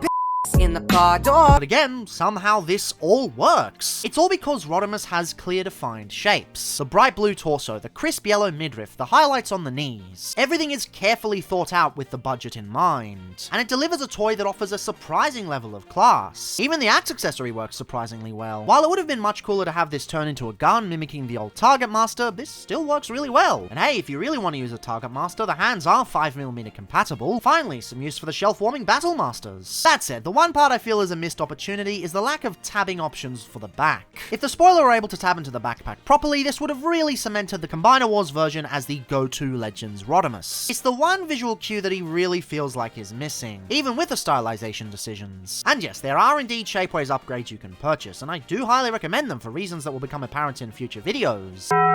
But this feels like something that should have been considered out of the box. Already the plans for Rodimus were baked into the design with the position of the spoiler, so having one more tab would have really sealed the deal. Fun fact though, back when I bought the Shapeways part, I thought I'd lost the original accessory, so for the purpose of review, I went back and bought a second copy. It's a good thing I found it though, because surprise! It's a KO! 2022 was the year I realized eBay was dog shit. As such, here's a handy dandy guide that may help you avoid getting duped. Biggest telltale sign is always the plastic color. The original has a rich and shiny red combined with a crisp yellow. The L on the KO looks like it's been in the sun for too long, and the red is dull with no fleck at all. Also, the blue is much lighter, and the head paint is sloppier. The joints are far ricketier than the original, even right out of the box. And the Autobot symbol on the bootleg is just sad. So yeah, avoid eBay for mint on sealed card Prime Wars Trilogy figures, or mint figures in general, really. I was fooled thrice in 2022, and only in one instance do I find the quality satisfactory. There's bootlegs, and in this instance, the bootlegs. Regardless though, Combiner Wars Rodimus continues to surprise at every turn. What started as a glorified accessory for Battlecore Optimus has quickly turned into a damn fine standalone figure. Although the old Legion Legends rendition is probably more solid in terms of looks, this one easily wins on fun factor alone. No idea why the previous video I did on this was so negative, because looking at it now, here's anything but boring. And don't forget, at the time it was leagues above all the other options. It was pretty much this, some oft-forgotten collector grade items, the self-destructing masterpiece, or a platinum re-release of the absolutely rubbish classics figure. There's very little you can complain about with him. Sure, there's minor blemishes like the hollow legs, but that's par for the course in 2017. Besides, it could be far worse. It's a real shame this guy ended up shelf warming for the majority of the year. I remember seeing these on deep discount at the reject shop, and even then he still refused to move. Even Wreck-Gar sold better than he did. And that's a real shame, because there's a lot of hidden qualities at play here. With Shockwave though, nothing's hidden at all. This figure absolutely rules, and it's clear as day. From head to toe, he's a near perfect representation of the character, or at least as they could have possibly done at the $20 price point 7 years ago. Oh god, I'm getting old. This channel has been around for almost a decade. Jesus the head sculpt is, well, perfect in every way. It's stylized in a way that sort of evokes the fall of Cybertron and IDW designs, with the inward angling, and it really works in making this design look mean as f***. Fortunately, they didn't carry over the Fall of Cybertron style purple eye though. This was actually the first Shockwave in a while to return to the classic yellow. The previous two retail examples were Alternators and Energon Shock Blast. Speaking of, the yellow is done very well. There's a tiny smidge of bleed, but it's barely noticeable from a distance. Certainly better than the more recent attempts. The chest sort of goes for its own stylization, going for a chunkier design than the G1 original. In the context of being a Combiner Wars release, it leans hard into the specific Prime Wars line work and absolutely slays with a clear pink chest. Yes, Queen, slay! The combo of this and the silver below really give this guy a utilitarian feel, a word I often use to describe Shockwaves I adore. I don't know, I guess I always like my Shockwave to look less scrawny and more tanky. This also allows the bulky forearms and boxy shoulders to blend in a lot better. In my initial review, I kept harping on about how out of place these kibble pieces looked. In essence, this is the arm and this is random protrusion. Honestly though, I feel it really works in these colors. Hasbro these days seems allergic to putting kibble on the arms. It's a damn shame, you can do some really clever stuff with it. Now the legs are probably the most controversial element of this figure, causing many people to write it off entirely, if they haven't already due to the alt mode choice. It isn't due to looks, mind you, they do just as amazingly as the rest of the design. All of the mechanical detail makes its striking return, with multiple layers of panels giving an incredible illusion of depth. The extra spikes on the front of the cannon also masterfully take on the new purpose of knee spikes, referencing the original Toon and Toy. Yet another brilliant addition from Hasui, master of simple but endearing. Even the feet work well, thanks to the extra spikature. They not only blend in really well, but also support the weight perfectly. It's really hard to get this guy in a pose that doesn't remain sturdy. But taking a look around the back, this is where we get into the controversy. The entire shin section presents a potentially damning combination. Yep, the whole shin section is cast entirely in clear plastic. And given how thin it is and how it's the load-bearingest of load-bearing joints you could imagine, many people are concerned about not just posing options, but also longevity. Don't forget, Hasbro has just switched to using primarily opaque plastic on their Combiner Wars joints. Although budgetary constraints seem like a more likely reason, many hypothesized this was for combiner stability. Not gonna lie, upon first getting it, I was worried I was handling a ticking time bomb. However, as time passed, as certain figures crumbled to dust, Shockwave remained solid as ever. I haven't been careful with it or anything, it's just remained in tip-top condition for all these years. That's something even third-party Legends figures have issues with to this day. And as for the posing, well, combined with these solid as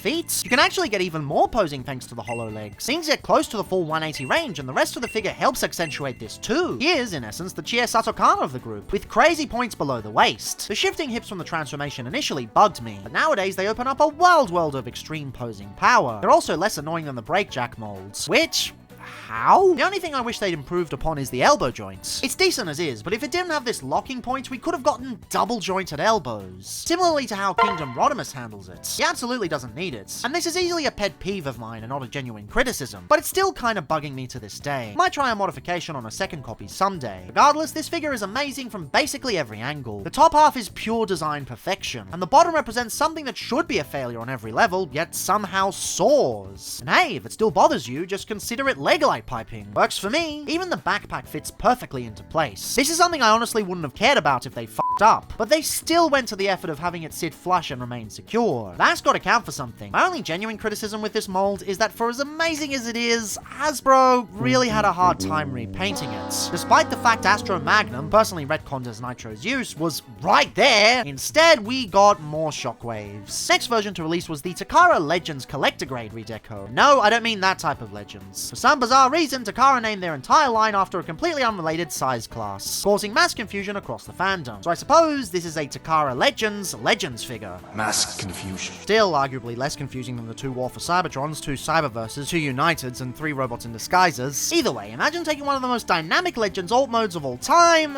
and sucking the life out of it. I'm sorry, but from the get-go, even way back with Henkei, this color has never worked. People always try to justify this by claiming he was always this color in the cartoon, but, no. No single shot ever showed him in this color scheme. And yes, I'm aware he was primarily this color scheme because his scenes took place on Cybertron, where everything was much darker. And yes, the actual Sunbow model is a much lighter shade of purple.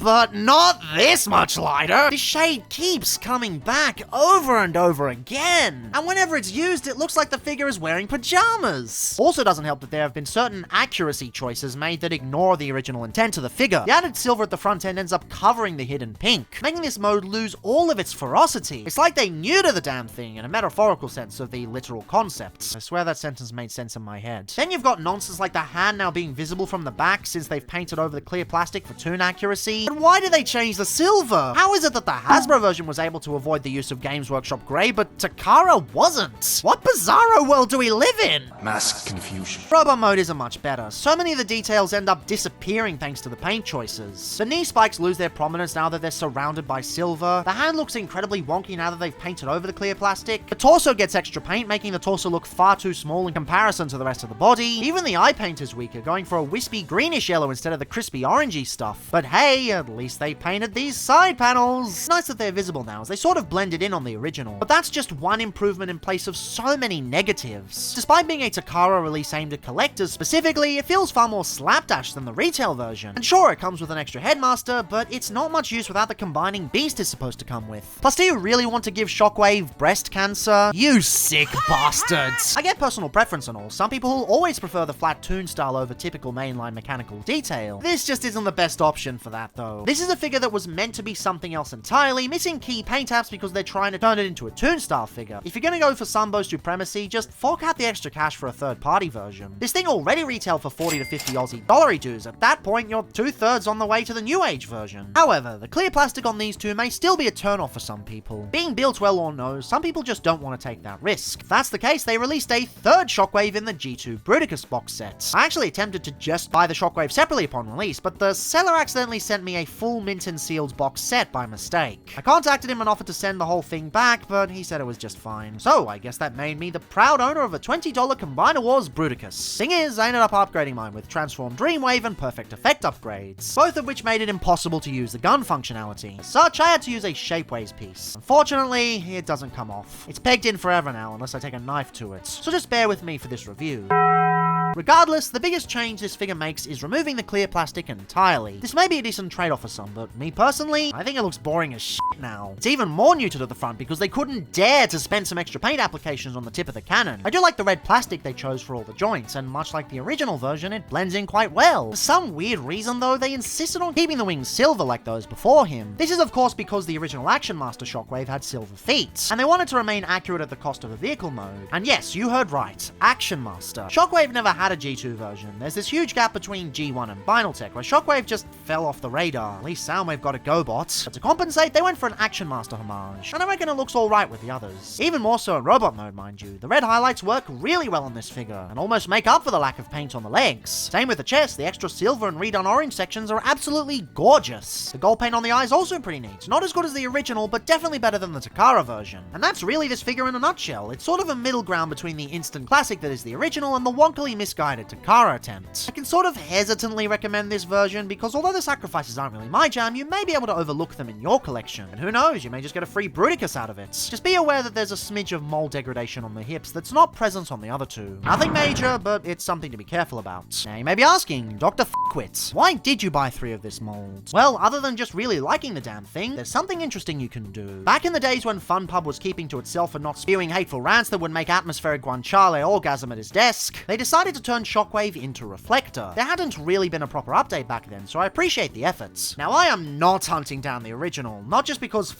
that price, but also because I'm quite satisfied with the Siege Hascon rendition. Especially repro-labeled up, this thing is quite delightful, so I don't particularly need another. That said, if you have 3 Shockwaves, you can actually recreate the camera mode. It's very much a fan mode FunPub pulled out of their ass, but hey, it was either this or nothing back then. Funnily enough, I initially filmed a section for this for my legendary review of the Shockwave repaints, and yet I never put it in the video for some reason. So consider this the striking debut of an obvious fan mode that should have never been attached to an officially licensed product. Now, admittedly, it's not as bad as it could have been. It sort of exists in this weird space between good and bad. It's better than you'd expect, but worse than you'd have hoped. It does vaguely look like a camera, but that's really it. The legs are kind of just left there, hanging out of the way, and without a secure mechanism in the middle, this thing has a tendency to implode. If you're like me and have or are thinking of getting this for the camera mode, I wouldn't bother. Engaging with this doesn't really improve the playability of any version. It's just something you try once, then forget about when you display them in robot mode. Just get the Hascon version if you really need a camera, or one of the many third-party attempts. We're practically swimming in reflectors if you count unofficial takes. No need to settle for less. But regardless, yes, the other 2 versions aren't as good as they could have been, but that does nothing to stop the awesomeness of the original. Thanks to not requiring a combining gimmick, as it's basically already a glorified Target Master, he's able to soar above and beyond in every capacity. People like Vangelis dubbed this as the best Legends figure Hasbro had done back in the day. But in my initial review, I wasn't so sure. I think what really made me hesitant was the concerns with the clear plastic, and yeah, that's a valid thing to be concerned about. Hindsight or no. That said, these 3, or at least these 2, have stood the test of time. Shockwave might just be the best Legends figure the trilogy gave us, even if the competition isn't that stiff. While with Rodimus, a remake was kind of needed, Shockwave didn't require one at all. And they released this in Legacy with no changes, I doubt many would have complained. But alas, we don't always get what we want. Sometimes the cruel scales of fate bend against our favor, and we get stuck with this shit.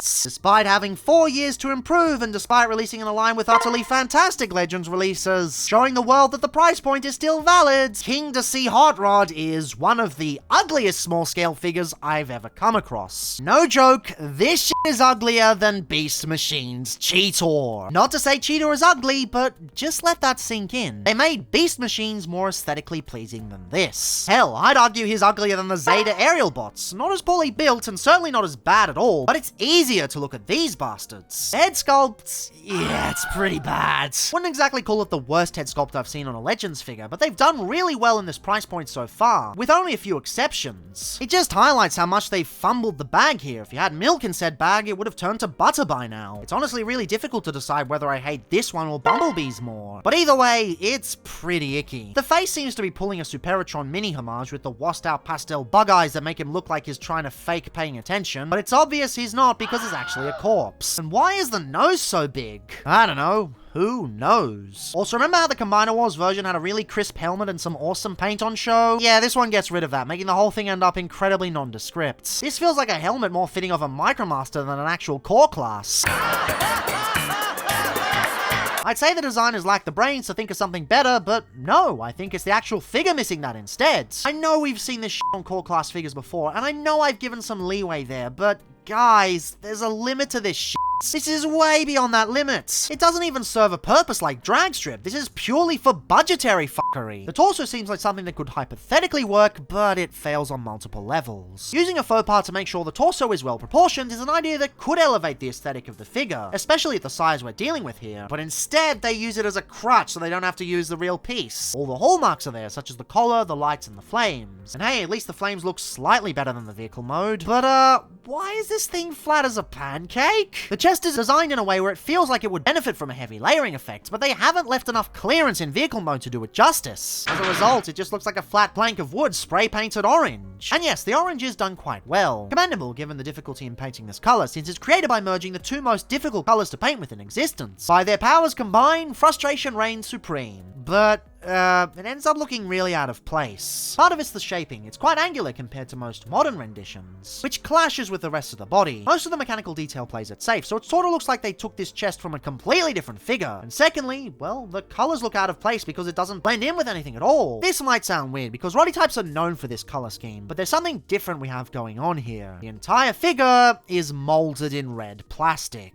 Yes, the entire figure. Although this should hypothetically free up the budget for other endeavors, it's an incredibly risky move. It can be very rewarding, mind you. Iguanus does the same thing, but pulls it off exponentially well. Thing is, he makes up the budget in paint applications. Hot Rod simply doesn't. Not even the legs get anything. They were so focused on painting the vehicle mode and the torso that nothing else got any attention. This is why having multiple sprue colors is important. Unless you're dead certain you can pull it off, you need color breakup that doesn't require paint. Despite how bad the base mold is, I can see it potentially looking solid with some choice paint apps. Doesn't look like we're ever going to get them though, between this mold never getting any redecos and the price point getting axed. Such is the life of a budget stripped figure. The arms stink too. The shoulders are way too long, while the forearms are comically short. Perhaps they could have worked on a stylized design. Combiner Wars Roddy has weird proportions with his arms too. Thing is, it tied into his bulky aesthetic, whereas King to See is trying and failing to be a standard Hot Rod. And this could have easily been fixed if the shoulders could rotate upwards, turning the absurdly long biceps into shoulder stacks. Get some of that IDW shit going. Already this figure is a hodgepodge of aesthetics. But no, you can't do that because these are designed to lock into place all the way down. Leaving them at a 45-degree angle has the potential to stress the plastic, potentially causing breakage down the line. You can't even enjoy the figure the way you want to. It insists on you enjoying it the way it wants you to, making you not enjoy it at all. In the end, you're left with an optical illusion that makes it seem like his shoulders have Combiner Wars Megatron syndrome. He doesn't, everything is properly placed, but thanks to the way his arms work, it sure as hell seems like it. And the legs, okay, these aren't as bad as most people make them out to be. Blown up on a big computer screen, they look incredibly out of place, but in hand on a core class figure,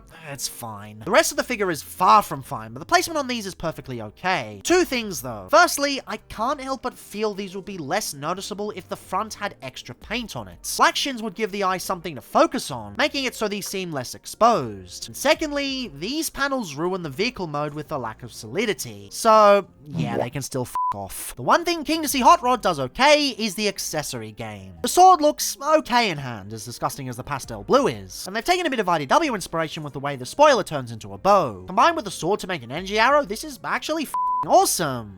It's just a shame none of the posing works well enough to accentuate it. All the weird proportions and joints that don't move out of the way when you want them to, he doesn't look dynamic at all. It's the complete opposite of the Combiner Wars version. Things should work here, given the time between each figure and the standard set by the previous releases in the core class lineup. But you, it just gives up. As said earlier, this figure doesn't let you enjoy it the way you want to. It only works on its own terms, standing on a shelf in a static pose as a stand-in for a character you may not even care about. You wanted to actually have fun with a core class figure? What are you, someone who wants value for their money? This figure. What a joke. If they'd just finished the Kingdom Core lineup at Wave 3, this whole thing could have been a perfect home run. Hell, maybe if they brought Iguanus forward a bit, it could have been one last hurrah. But then, Legacy Wave 1 would have been kinda lackluster in comparison, just like when they brought in Astro Train and Spinister to Siege. So, I don't know, maybe it was for the best. It's funny though, back when he was first announced, myself and the general fandom were on complete opposite ends of the hype spectrum. I was optimistic while everyone was shitting on it relentlessly. Nowadays, it's the opposite. People seem to treat it like it's the best core they've done. And I just don't get why. A lot of it really boils down to lack of identity. This figure simply defines itself as being a hot rod. Okay, what flavor of hot rods? Do you want to go for the bruiser style? Maybe get some classics greebling? How about the sleekness of the Power of the Primes version? Hell, even the SS86 version with its failure of screen accuracy had more identity than this. There's just this mismatch of aesthetics that leads to the toy being inconsistent with itself, and it has to use this awkward transformation to get it to work. Ultimately, if they just stuck to a consistent styling and simplified the whole thing, it would have turned out a lot better. And then you get to Shockwave, who's definitely not as bad, but has way more of an identity crisis. It's been a long time since I've seen a figure this bland. It's almost as if the designers meticulously calculated the design to be as close to plain white untoasted bread as possible. Now, with the vehicle mode, you could see the attempts to keep this close enough to the Siege one, but in the robot modes, I just don't see it. Some of the shin detail is close. You can make an argument about the midriff, but aside from that, it's all completely new tooling. And sure, that's fine if they want to go in their own direction, like what the Combiner Wars version did. But, you should know the song and dance by now. The greebling on show is, like in many cases, incredibly haphazard. There's a lot of it, but it doesn't pick out key details. So it ends up looking like a big blob of purple mush. The purple plastic doesn't help, with the color so dark that you can't really see all of the detail, and that sort of soft plastic that makes everything blend together. The end result is something that technically counts as a Shockwave, but doesn't fall into any specific category. I guess it's technically a step above Hot Rod because at least the design is cohesive enough. The aesthetic doesn't constantly contradict itself, and the abundance of purple isn't as bad as the reds, but I'm just not seeing anything interesting that could make anyone get excited about the aesthetic. He's just so bog standard, and that's just not fitting of a classic character like Shockwave. The head is a massive downgrade. You can see a bit more of the Siege influence, but the detail is just too shallow and the paintwork kind of ruins it. We go from black with a crisp yellow to gunmetal with a weak piss. The combo does very little to differentiate itself from the purple. Even this shade of yellow worked slightly better on the two Combiner Wars repaints. We've done this 3 times over already. Why do you have to f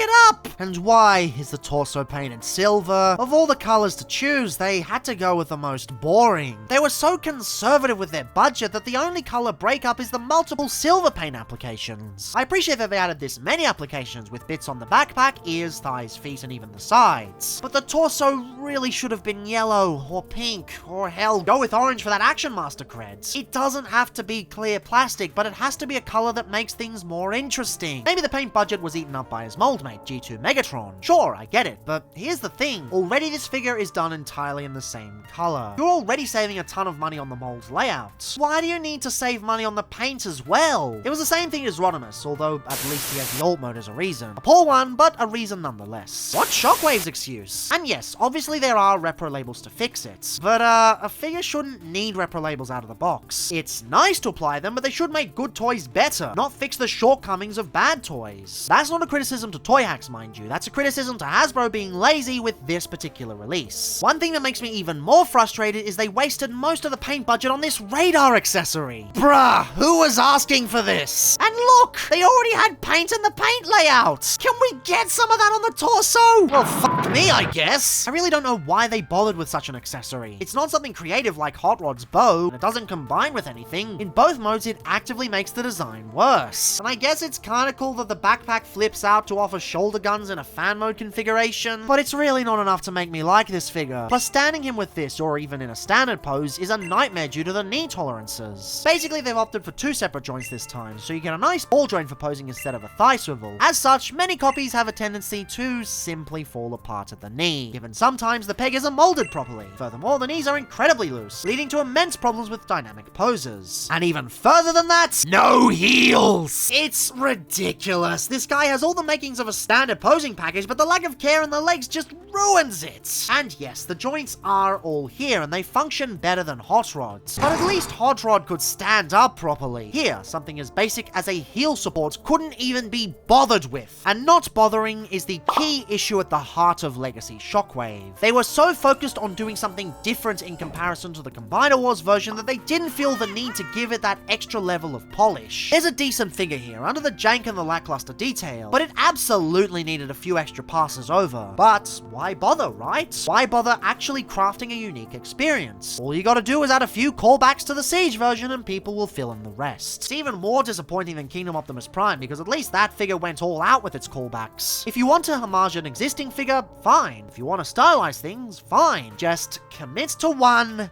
and don't do it lazily.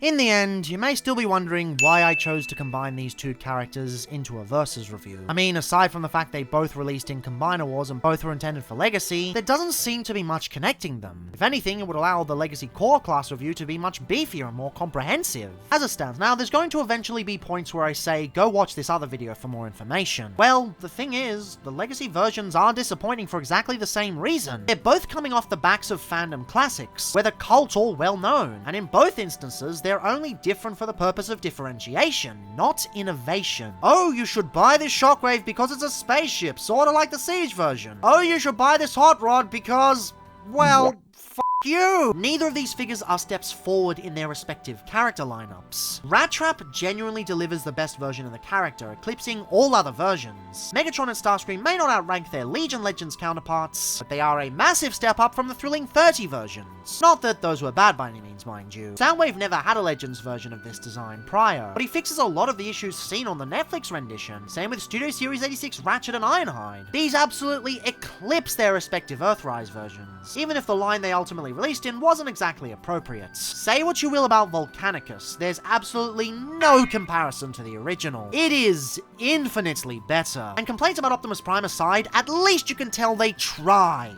At least they made an attempt to make the best Legends Optimus Prime they could, even if they stumbled in a few areas. Hell, I'd argue a shield and a brighter color scheme actually go a long way to improving it. At a conceptual level, the Legacy versions of these two feel like filler. It seems like Hasbro wanted versions of these characters at retail in this size, and the designers just put them out with zero effort. Compare that to the Combiner Wars releases, which by all accounts shouldn't work, and yet they are crafted with an insane amount of care and designer prowess. The Combiner Wars duo should have been a complete failure, yet they delivered some of the best figures the trilogy had to offer. The Legacy duo had their brilliance served to them on a silver platter, and they proceeded to put the entire dish in the microwave, letting Hot Rod deal with the resulting explosion. The reason for their failure is identical, and it's a real shame this didn't happen once, but regrettably twice. But as always, fandom public consciousness is a conversation, so drop your stance below. Do you find the Combiner Wars versions far too old to be worth your time? Do you feel I've been too harsh on the Legacy ones? Well, plenty of times to hear more of my shitty opinions in the near future. For those not aware, this review is part of the 5th season of the Legendary Marathon, an annual series celebrating the long and diverse history of small-scale Transformers. That I skipped the last 2 years due to personal circumstances, and oh god, the War for Cybertron video, please make it stop. 7 full reviews, 23 mini reviews. We've got more full-scale reviews coming in the pipeline, but for now, it's back to the shorter ones. Tomorrow, we take a look at the sort of figure that's so rare and so obscure that most people actually forget it exists. But is it actually desirable, or is it just rare and obscure and nothing else? Until then, though, there's a context for everything. Till next time!